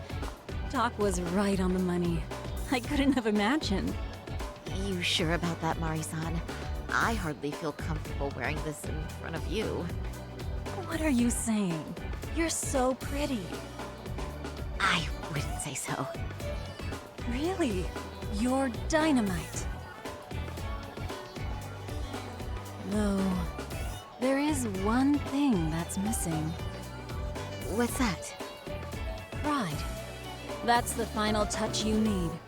Pride in your own beauty. Well, I'm not sure I have that. Then how about your pride as a lawyer? You have that, don't you? As a lawyer?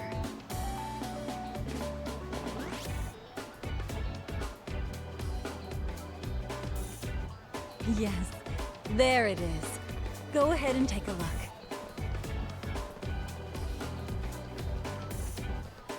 Now that's the face of a girl who gets the man she wants. It's been a while since I've felt this way. I have you to thank for that. These bad boys won't know what hit them. Now, let's go dangle the bait. You mean us, right? You bet. Two nightlife girls like us alone on the street literally brings the RK boys running. Especially along Senryo Avenue. Why don't we take a walk? Are you sure? I don't want to drag you into this. Are you kidding? And miss the chance to see this makeover in action? But really, I want you to succeed.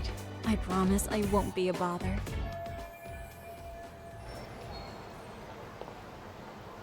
Whoops.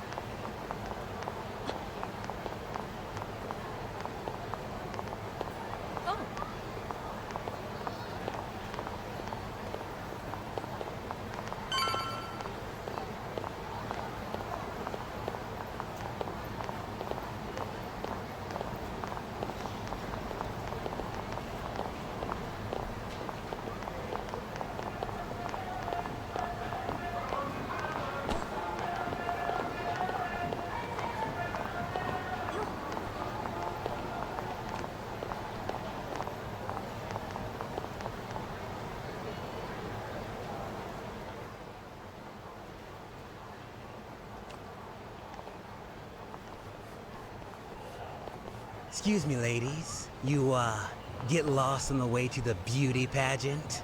We're already out for a drink. Maybe heading to work somewhere in town?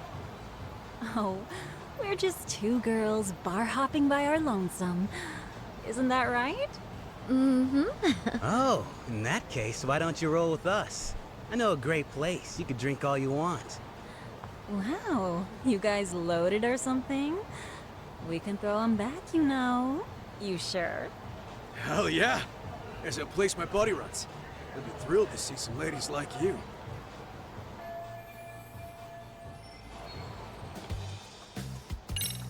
You rugged boys are just my type, actually. But are you really that into older girls? Me? I'm your type for real? Oh, what happened to your nose? That bandage makes you look so tough and masculine. What's gotten into me? I am such a mess tonight. One too many, Saori-chan? Don't worry, Saori-chan. I love a hot mess. I'm one myself.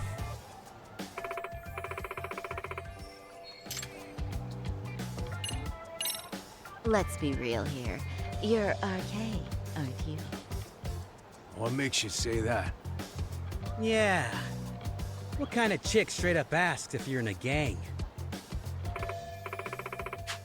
Come on, it was just an innocent question. Besides, everyone already knows. Anyone worth a damn in this city's gotta be RK. And when you spot one, you just... how should I say it? There's a certain vibe to you guys, you know? True. Guess we do got that RK swag. I mean, yeah. We're just out here playing the game, you know? And we ain't bad at it either. You gotta have a brain to work this town. So, if you ladies gotta choose, choose us. We know how to get ours. You boys certainly talk a good game. RK knows what's up, huh? Right? You must be pretty high up the RK ladder then, huh? Not just the local chumps? Not supposed to be blurting it out, but yeah, we're RK. And pretty high up, too. Shoot. RK wouldn't be what it is now without us. Never thought it'd get this big either.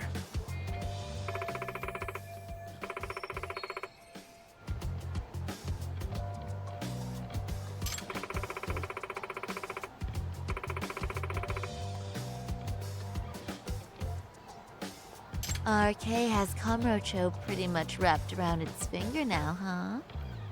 Just about. The time of the Yakuza laying down the law is over. All that respect and chivalry shit. Dead, like all the old legends. Now the underground world is a jungle.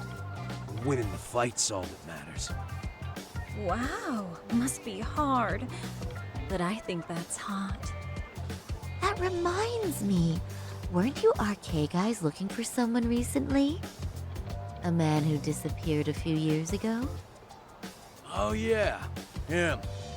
We were looking for this dude who ran a girls' bar. See?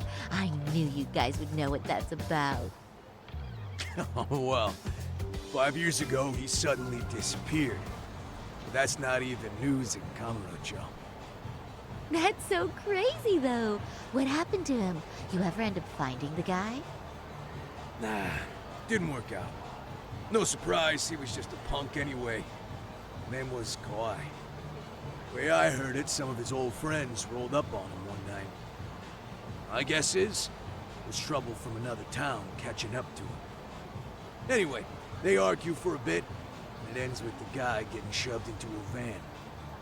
And that's the last time anyone saw the dude. Whoa, what do you think happened? I'm thinking they bumped him off.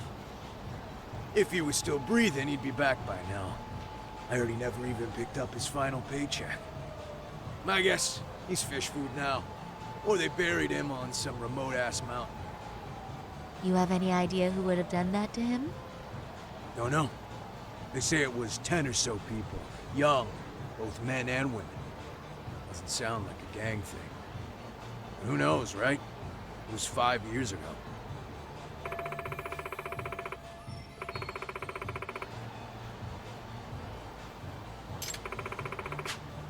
But if you heard all that, there must have been witnesses, right? So you're saying someone actually saw him get shoved in a van? Yep. Some chick working at his bar saw it all go down. At least that's what we heard from a guy who heard it from that chick. Where is this bar anyway? You mean some random dive bar half a decade ago? Who the hell knows? 100 places have sprung up and gone under since. But then, why would anyone be looking for Shinya Kawai now? Did someone ask RK to find him?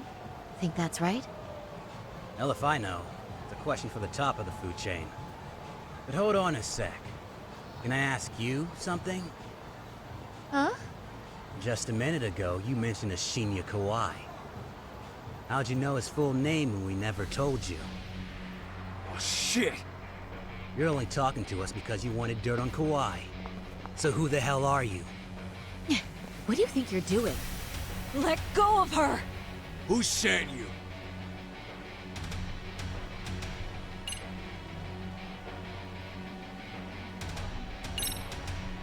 No one. I'm just an arcade fangirl. Don't jump to conclusions. So, could you stop? Really? Damn, my bad. Guess you don't really look suspicious. You fucking moron! Don't you realize he's playing you? He's right.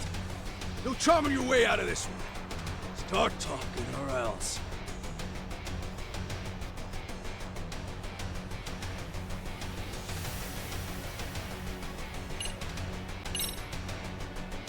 I'm Saori Shirosaki, attorney at law. Unhand me this instant. Ooh, you're gonna sue? You think I give a crap about what your job is? I'm saying things will go very badly for you if you keep this up. Big talk for a chick dressed to the nines to get info. Huh? Sorry, Chan? Yeah. Don't even try to fuck with us, lady! Sorry, Chun!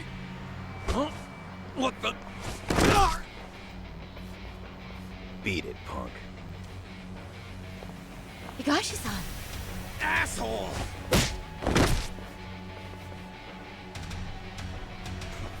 I swear, these jerks are popping up like roaches. No thanks needed. Just be careful on your own, especially when you're beautiful. Thank you so much, Higashi-san. I just said you don't... Wait, how'd you know my name? It's me, Shirosaki, from Genda Law Office. It's been a while. Holy shit!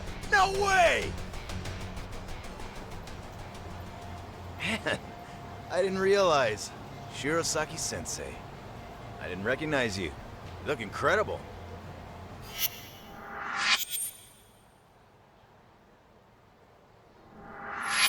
You're the one who is incredible.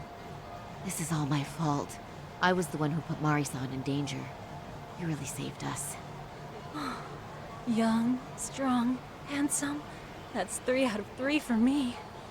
Those guys were RK. Town's practically overrun with them these days.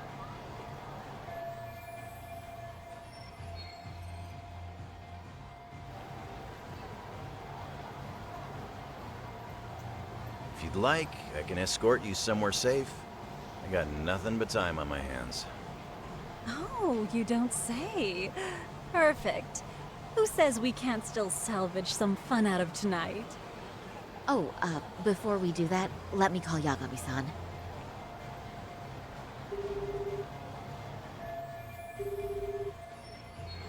Yagami's still a jackass, I see. When Shirosaki-sensei calls, you pick up in 2 rings. It is strange that he's not picking up. I'll try again.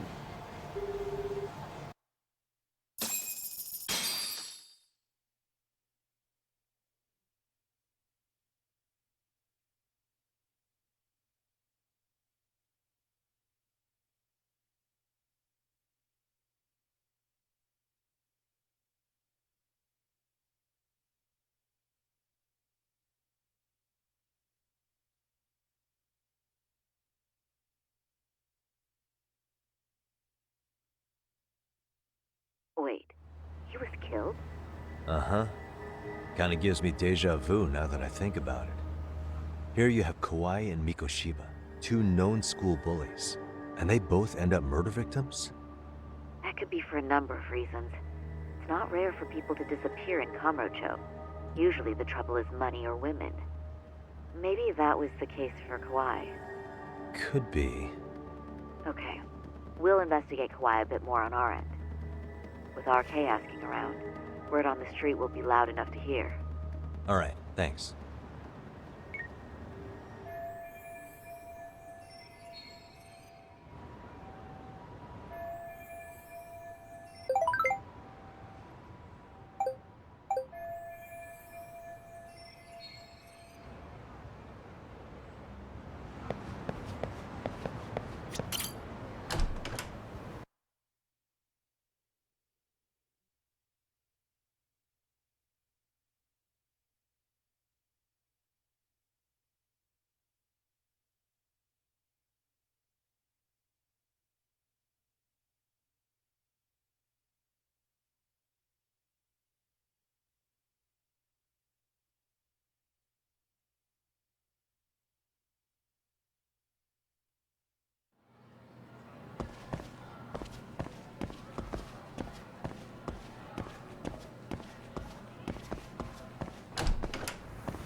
Yagami-san. Amasawa.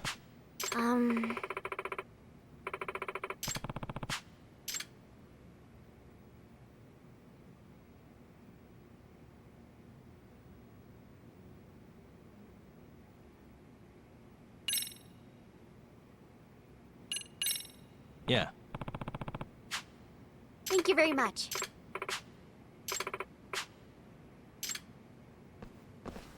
Yoroshiku.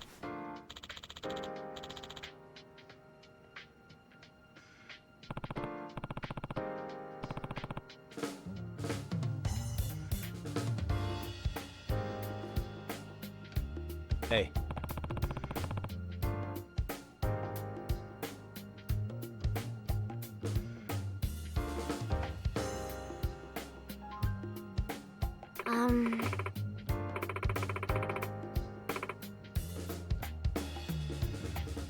What was that? Well,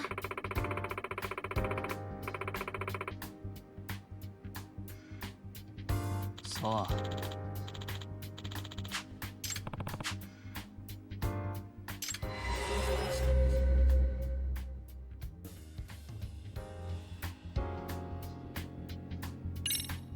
Hey.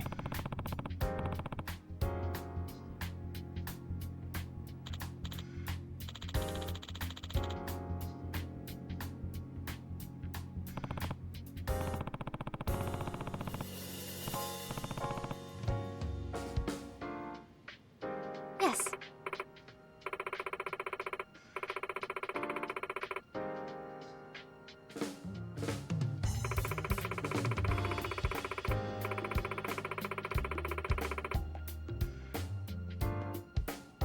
Oh. Hmm?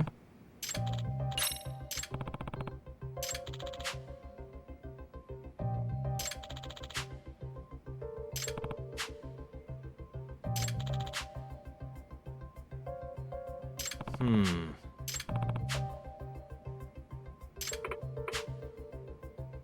Well, What was that?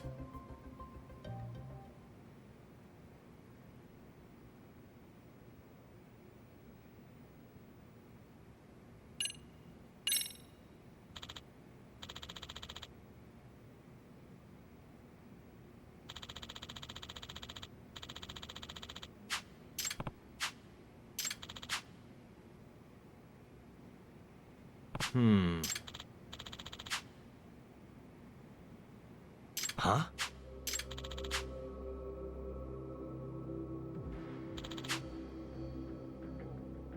Does that mean... Yeah.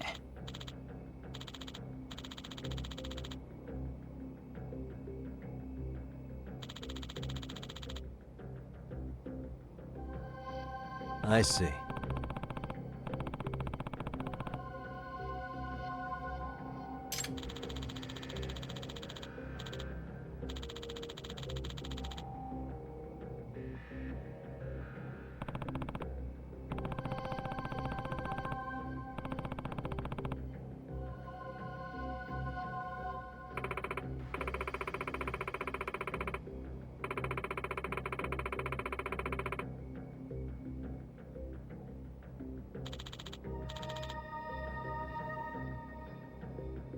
Hmm.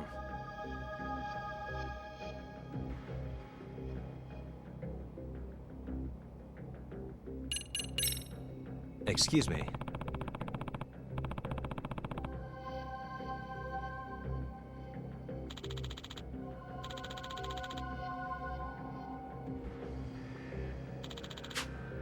What? Are you serious?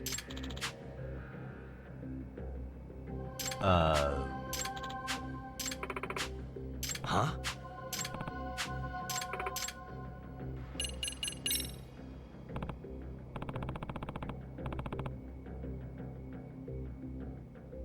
yes.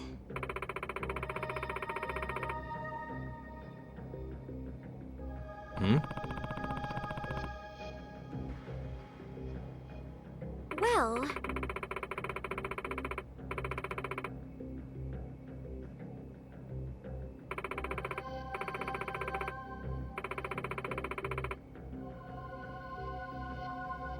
I see. hmm.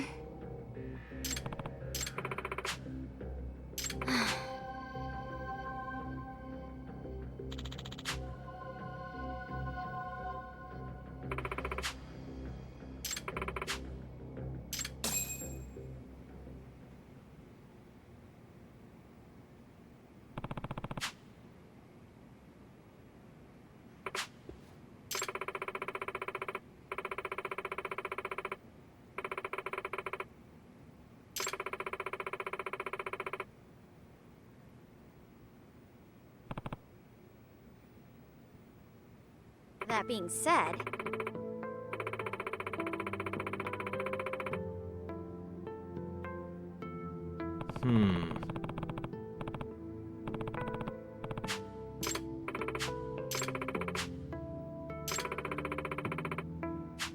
What?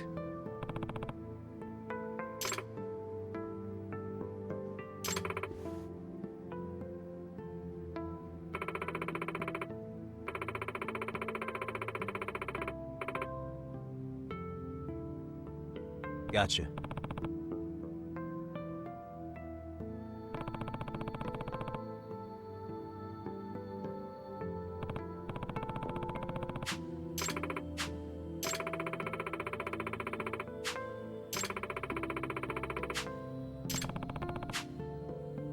yes.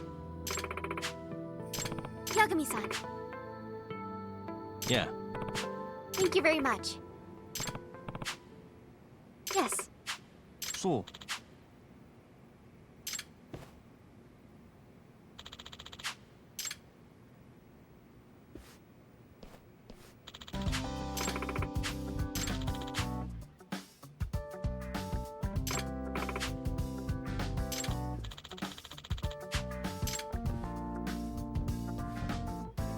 Yagami-san.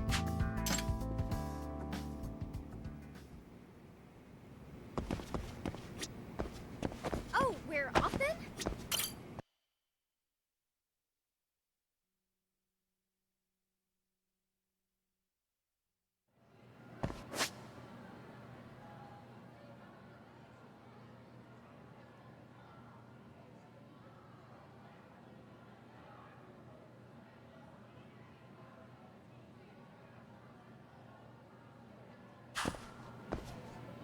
Oh, we're off then?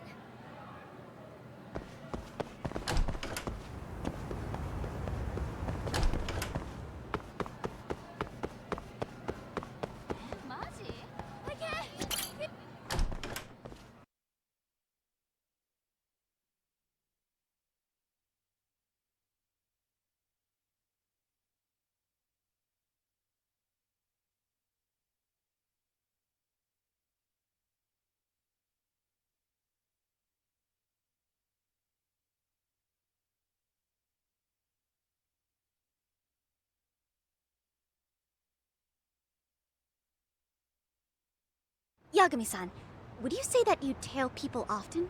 I mean, it's a big part of the job. Do you have any tips for avoiding the target's suspicion? I tend to get made fairly quickly when tailing. What's an average high schooler tailing people for anyway? I just can't help myself when I pick up a lead. Kinda dangerous when you don't know your target, don't you think? But in the end, isn't it worth it if I can prevent an incident?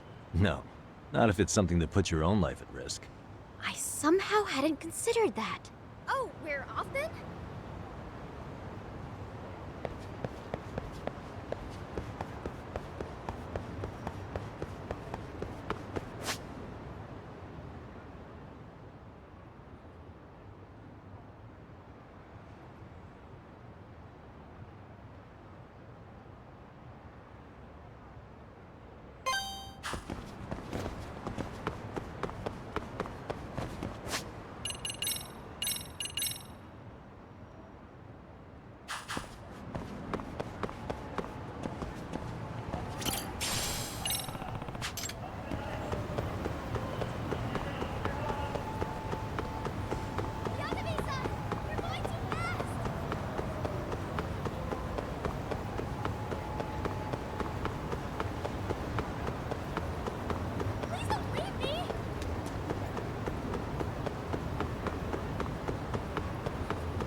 Anyway, I had no idea you had such a famous grandfather. Are you surprised? No. If anything, it's obvious that you're his granddaughter. Well, now I'm feeling the pressure. As a descendant of Kitan Amasawa, you should become the kind of detective that make him proud. For that to be possible, I need to take on as many cases as possible to hone my instincts. But what if you blundered into a case and ended up making a fool of yourself? Would that make Grandpa proud? curious I get. Once I've caught a whiff of a mystery, the Amasawa blood in me starts pumping. It's quite a burden you wound up inheriting.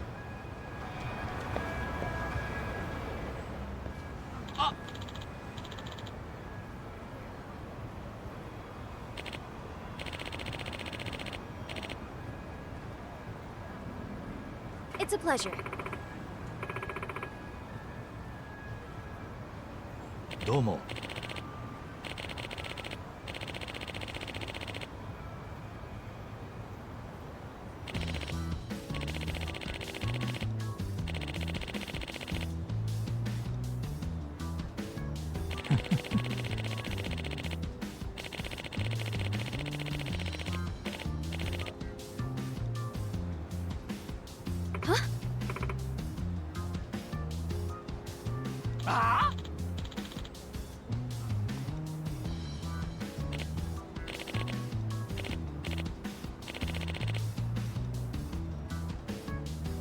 Yagami.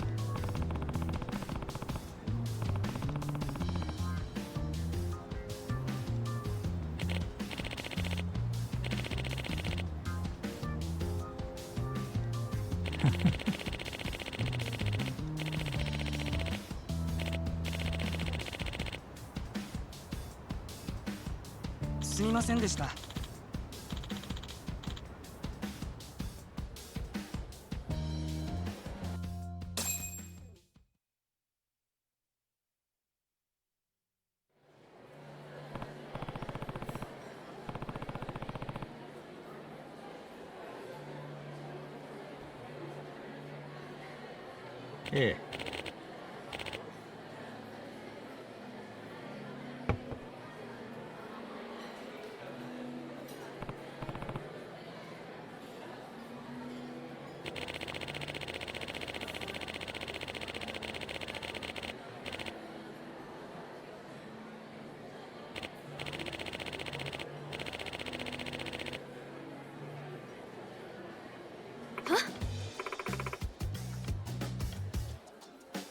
Here.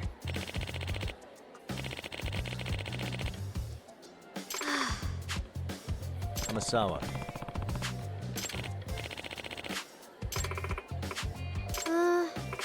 No way. What?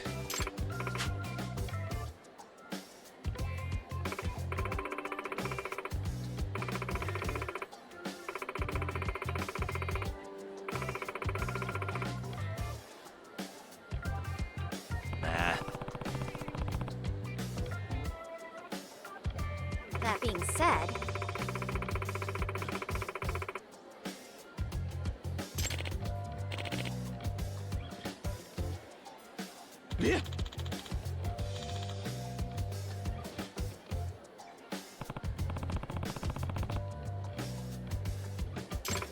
excuse me.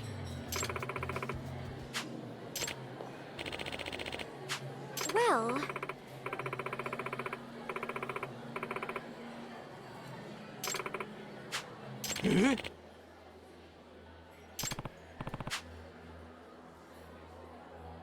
yes. Hey.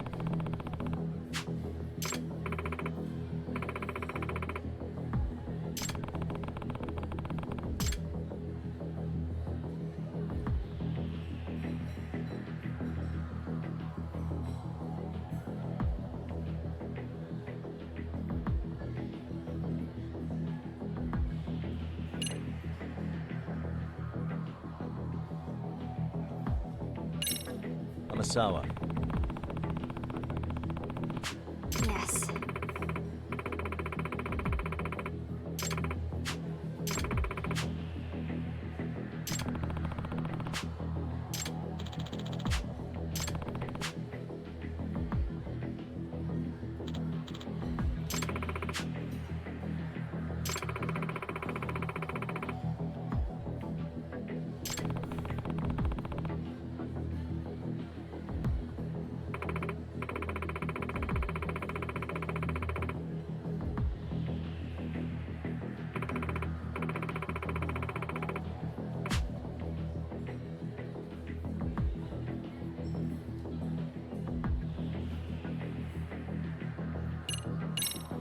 Masawa.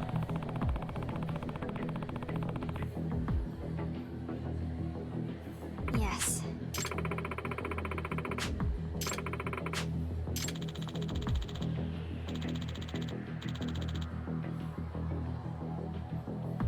No.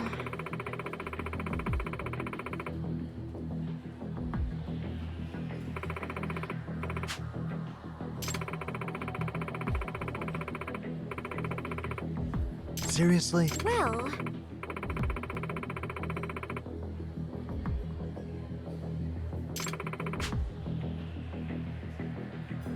What was that?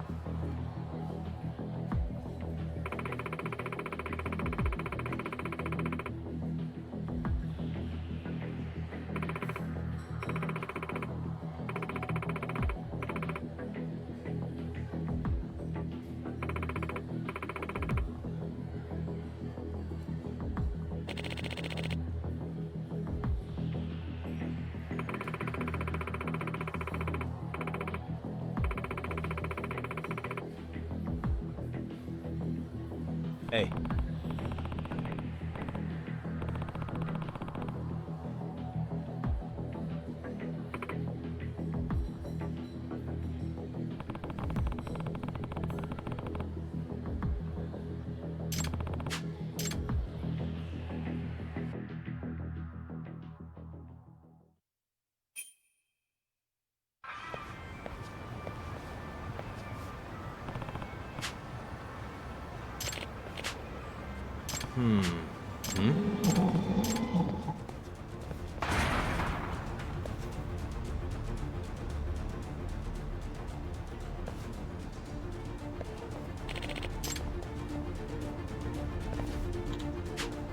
it can't be. Unbelievable.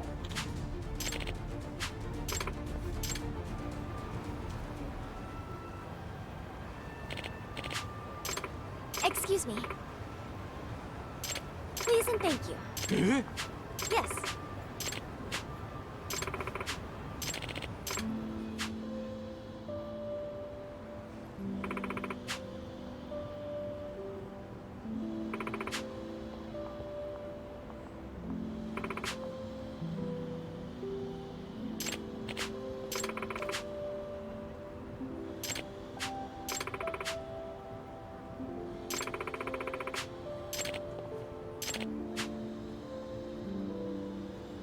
Thank you very much. Excuse me.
Excuse me.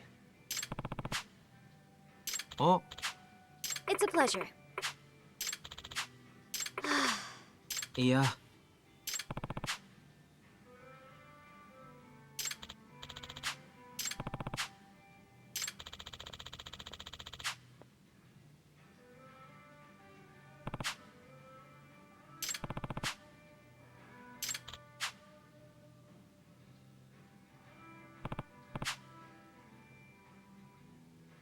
え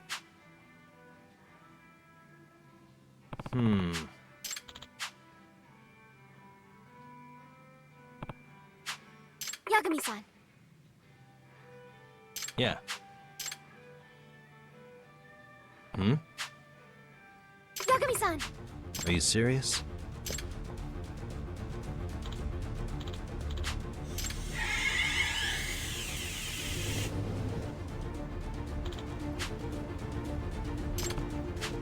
It can't be.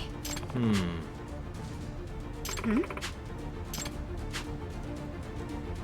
Yes. Yeah.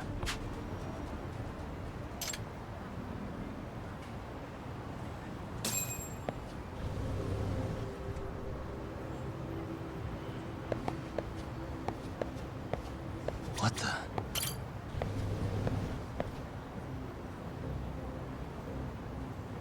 Hmm? If I were to guess, Yeah.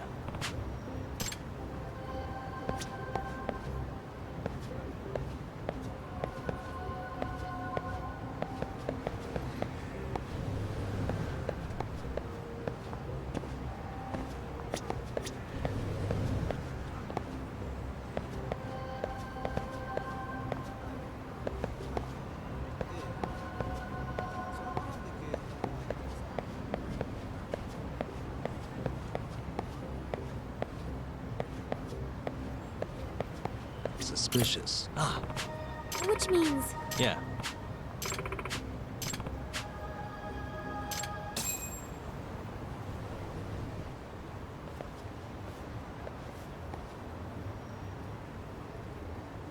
excuse me. What? Yeah. Hmm.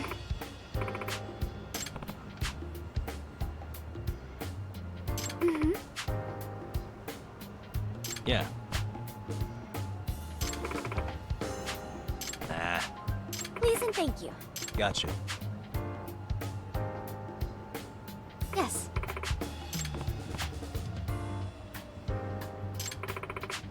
What? Nah. Nope.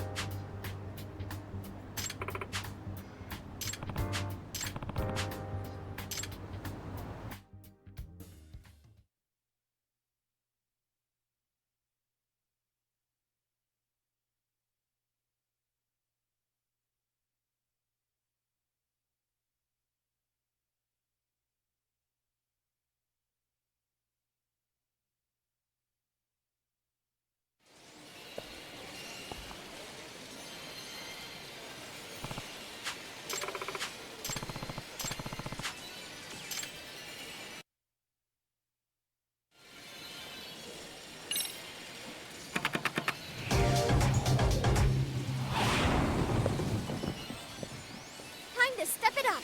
Let's go.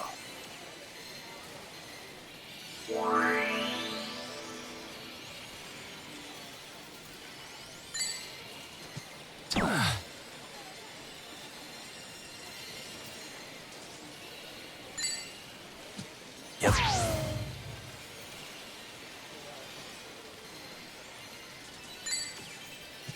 Nice. Yeah. Mhm. Yeah.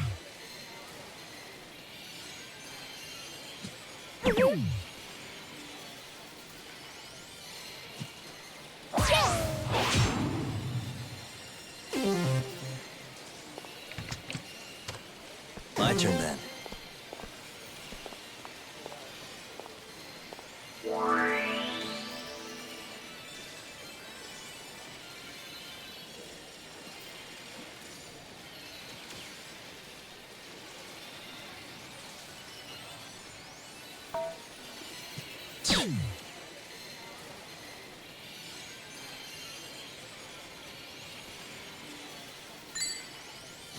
Yep.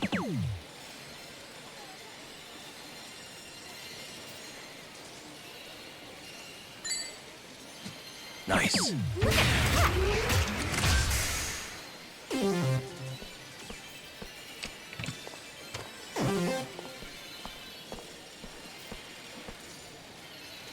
Oi.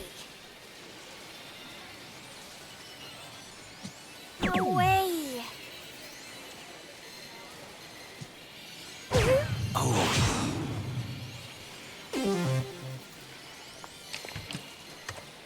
Okay.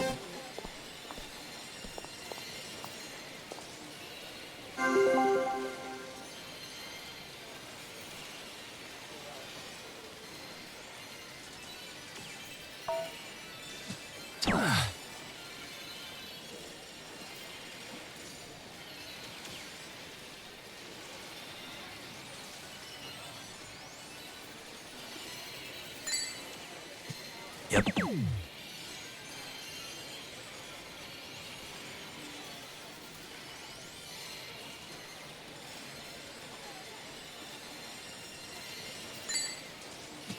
Nice.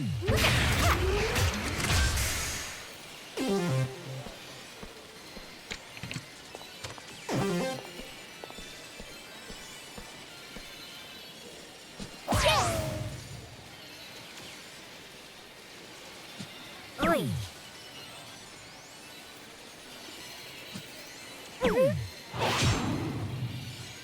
Guess that's game. You can't win them all.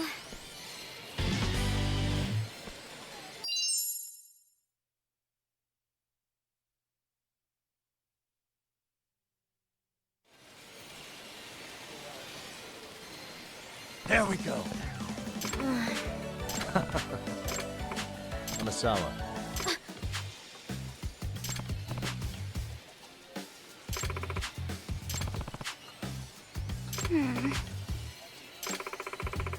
What? If I were to guess,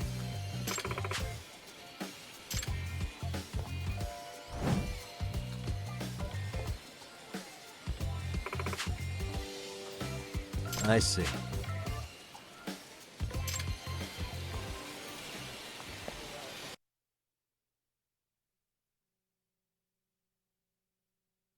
Speaking of burdens, have you been studying for your exams?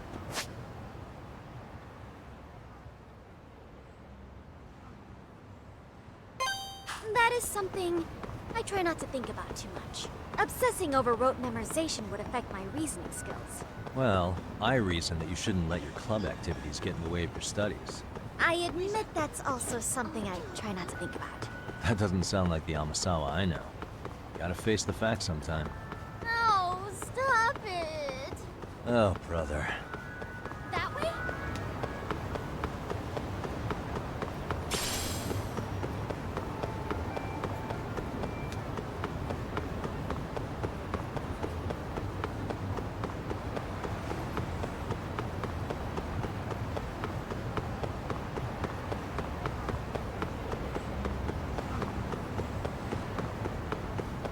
Wait for me, please!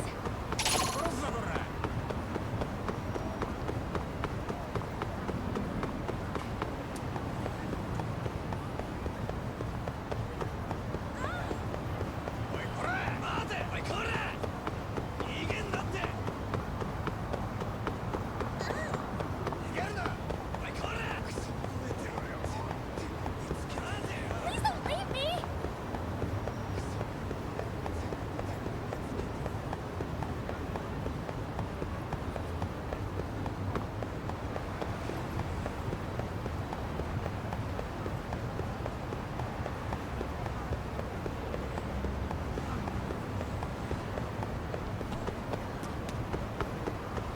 Wait for me, please! Yagami-san! You're going too fast!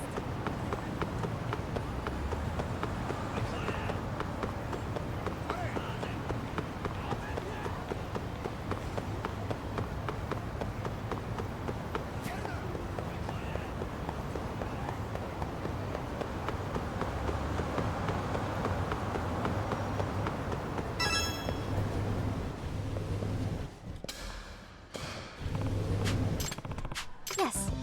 Hmm?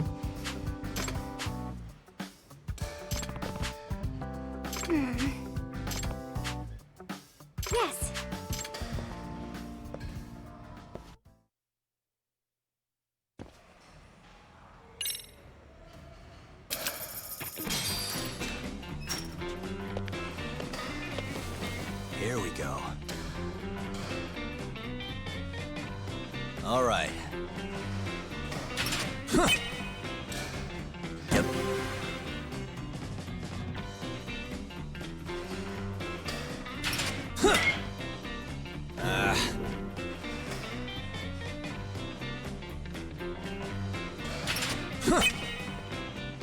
Yeah.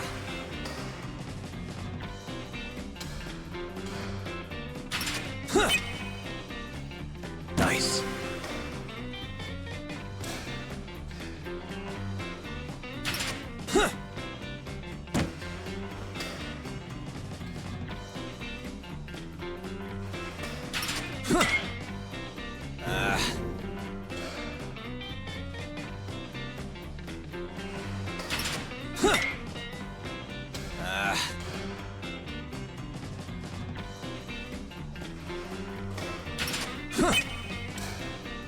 Yep.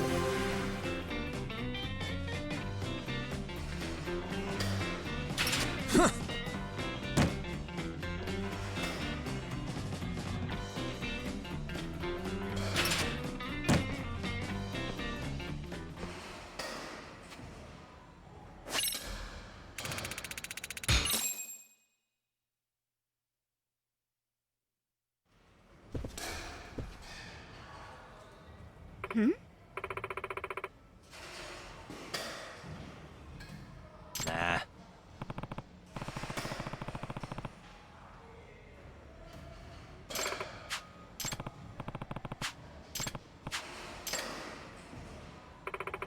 Ah. Hey. Hmm.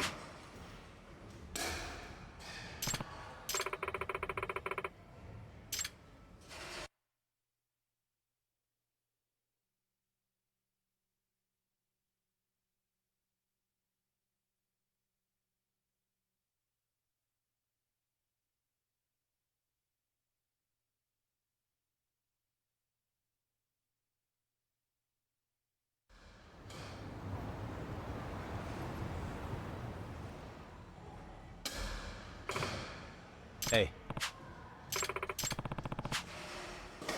Yes.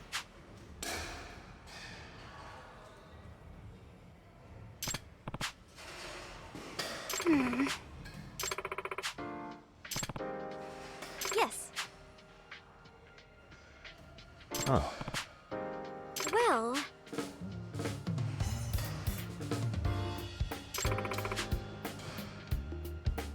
That being said...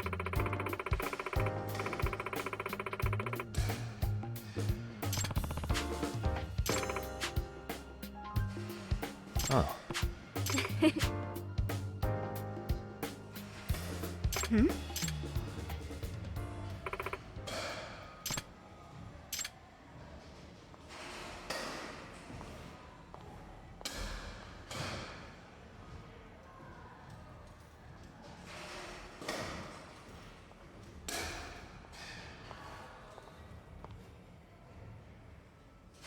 Hey. Huh? Well... Hmm?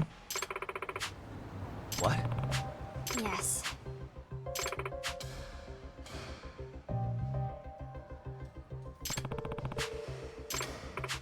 Excuse me.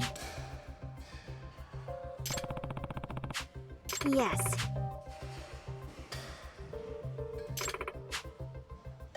I see.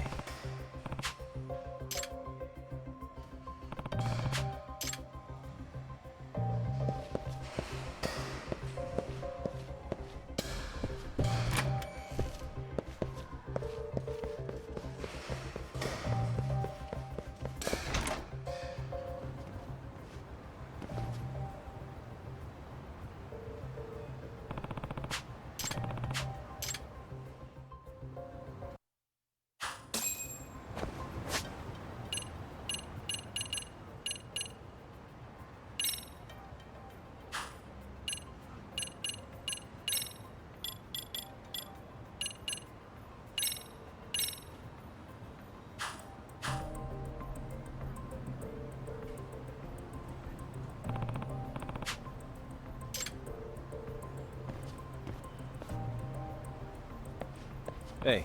Hmm? Yagami-san!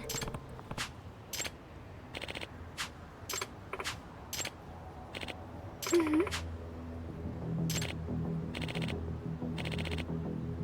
Hmm?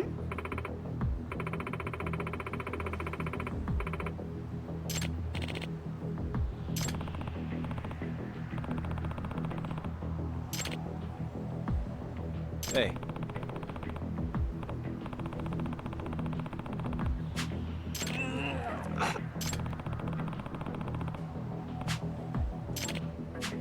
Hey!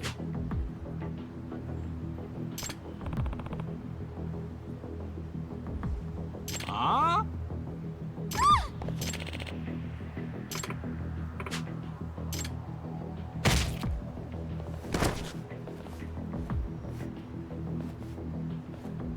Amasawa.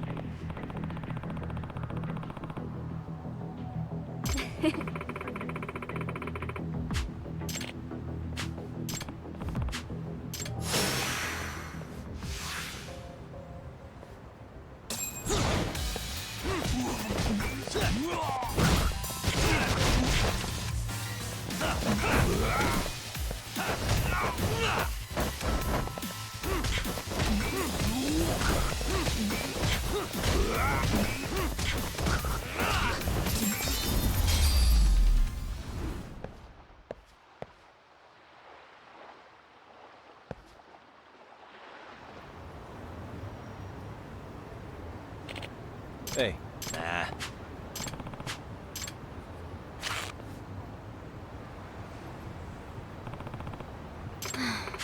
Yagami-san, if I were to guess...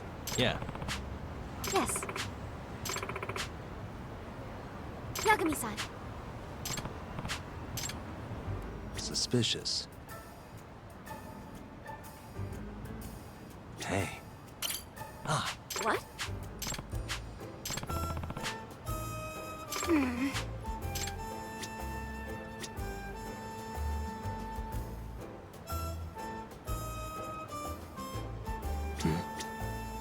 Hey. Huh. Hmm.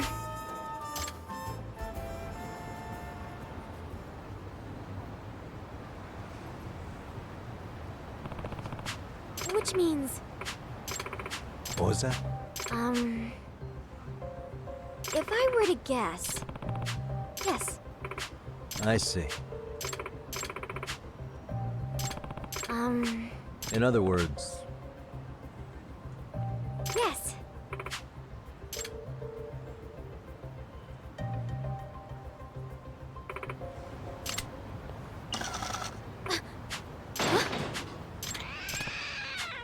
It can't be.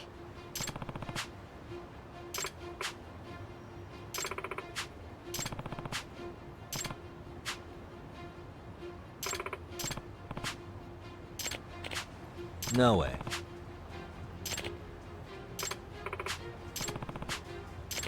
Hey!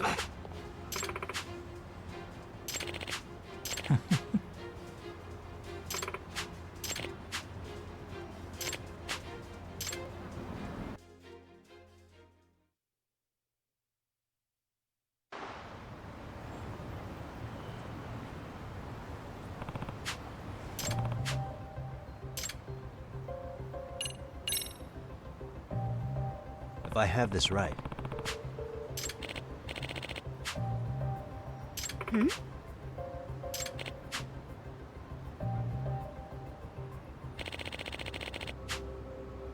in other words,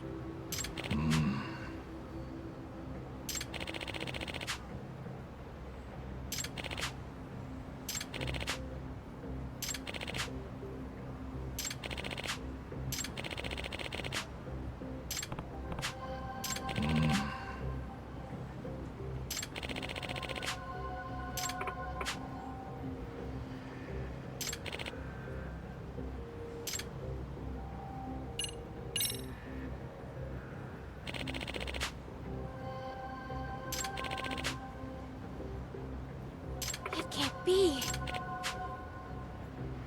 That being said... hey,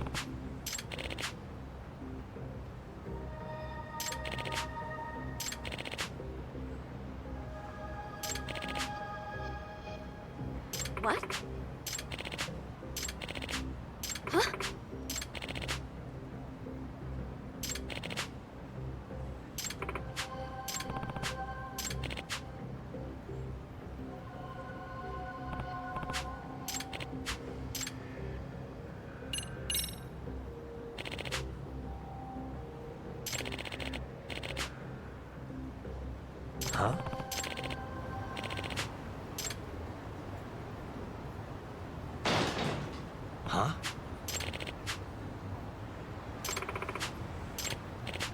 Huh. Amasawa.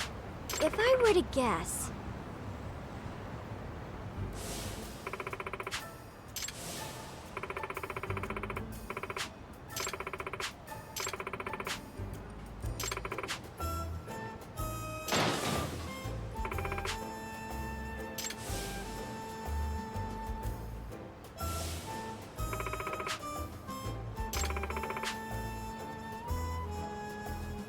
I see. Which means...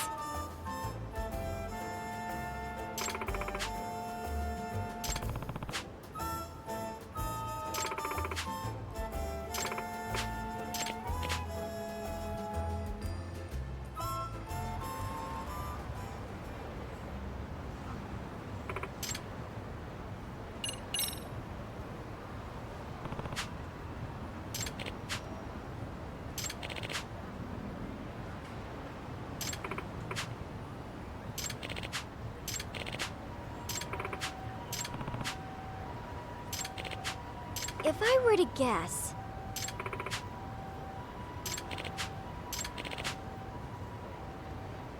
Nah.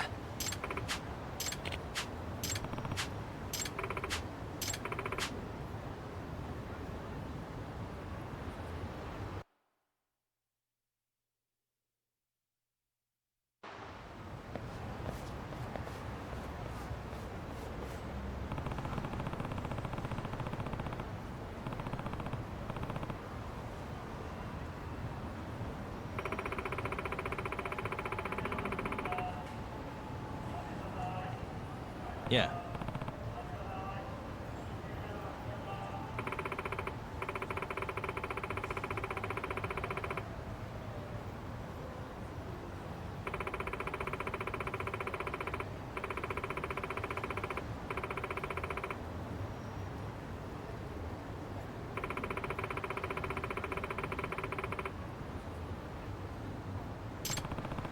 Amasawa.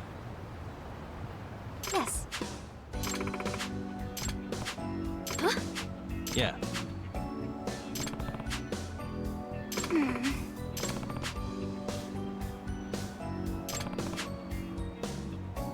What?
Pardon me. Did you have business with Sawa-sensei? Yeah, the faculty meeting's over, right? It just wrapped up. But Sawa-sensei went home in the middle of it, about an hour ago. What? Apparently she got a call from her apartment manager, saying her place was broken into. Broken into? She told me to tell you that if you came around. Okay, then.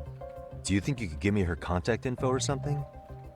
No, I don't think I can. Oh, I'll just give her a quick call. One moment.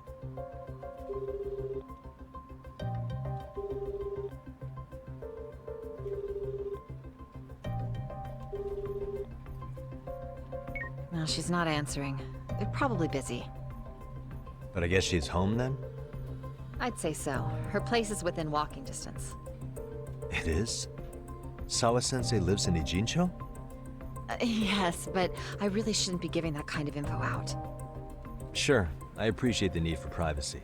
You've been a big help.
What's the matter, Yagami-san? Is there still something you need? Well, do you think you could tell me Sawa-sensei's address? Come again? Not too long ago, she got a call that her apartment was broken into. And another teacher tried to call her, but she wouldn't answer. So, what? Are you going to go check on her yourself? At her place? She's within walking distance, isn't she? I believe so. But this is a young woman, living by herself. I shouldn't be giving you her address without her permission. We're detectives. Give us a bit of time, I'm sure we can find out ourselves. But on the other hand, that wouldn't be best for either party now, would it? Then can't you just ask her yourself tomorrow? Chairman, you're aware of the Hiro Mikoshiba murder footage, right? Yes, of course I am. But from what I've heard from police sources, it's very likely that video was faked. Well, I have it on good authority it wasn't faked at all. So for the sake of argument, let's say the video's real.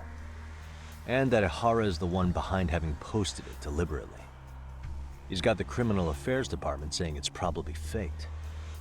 So the police are playing right into his hand. And let's say his motive in all this is to avenge his son's suicide. Justice for his bullying that he never got. Now wait just a moment. We proved in court that no bullying had taken place here. Sad as it was, the trial concluded that bullying wasn't what drove poor Ihara-kun to suicide.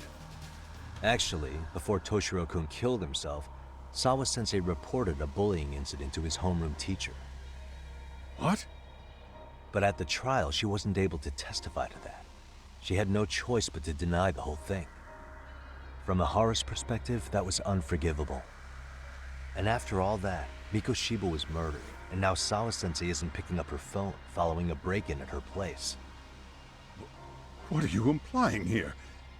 It's like you're saying she's going to be next. I just want to check up on her. If it turns out the break-in isn't linked, I'll turn right around. And I'll make sure nobody knows the chairman gave me her address. Well, fine. I understand.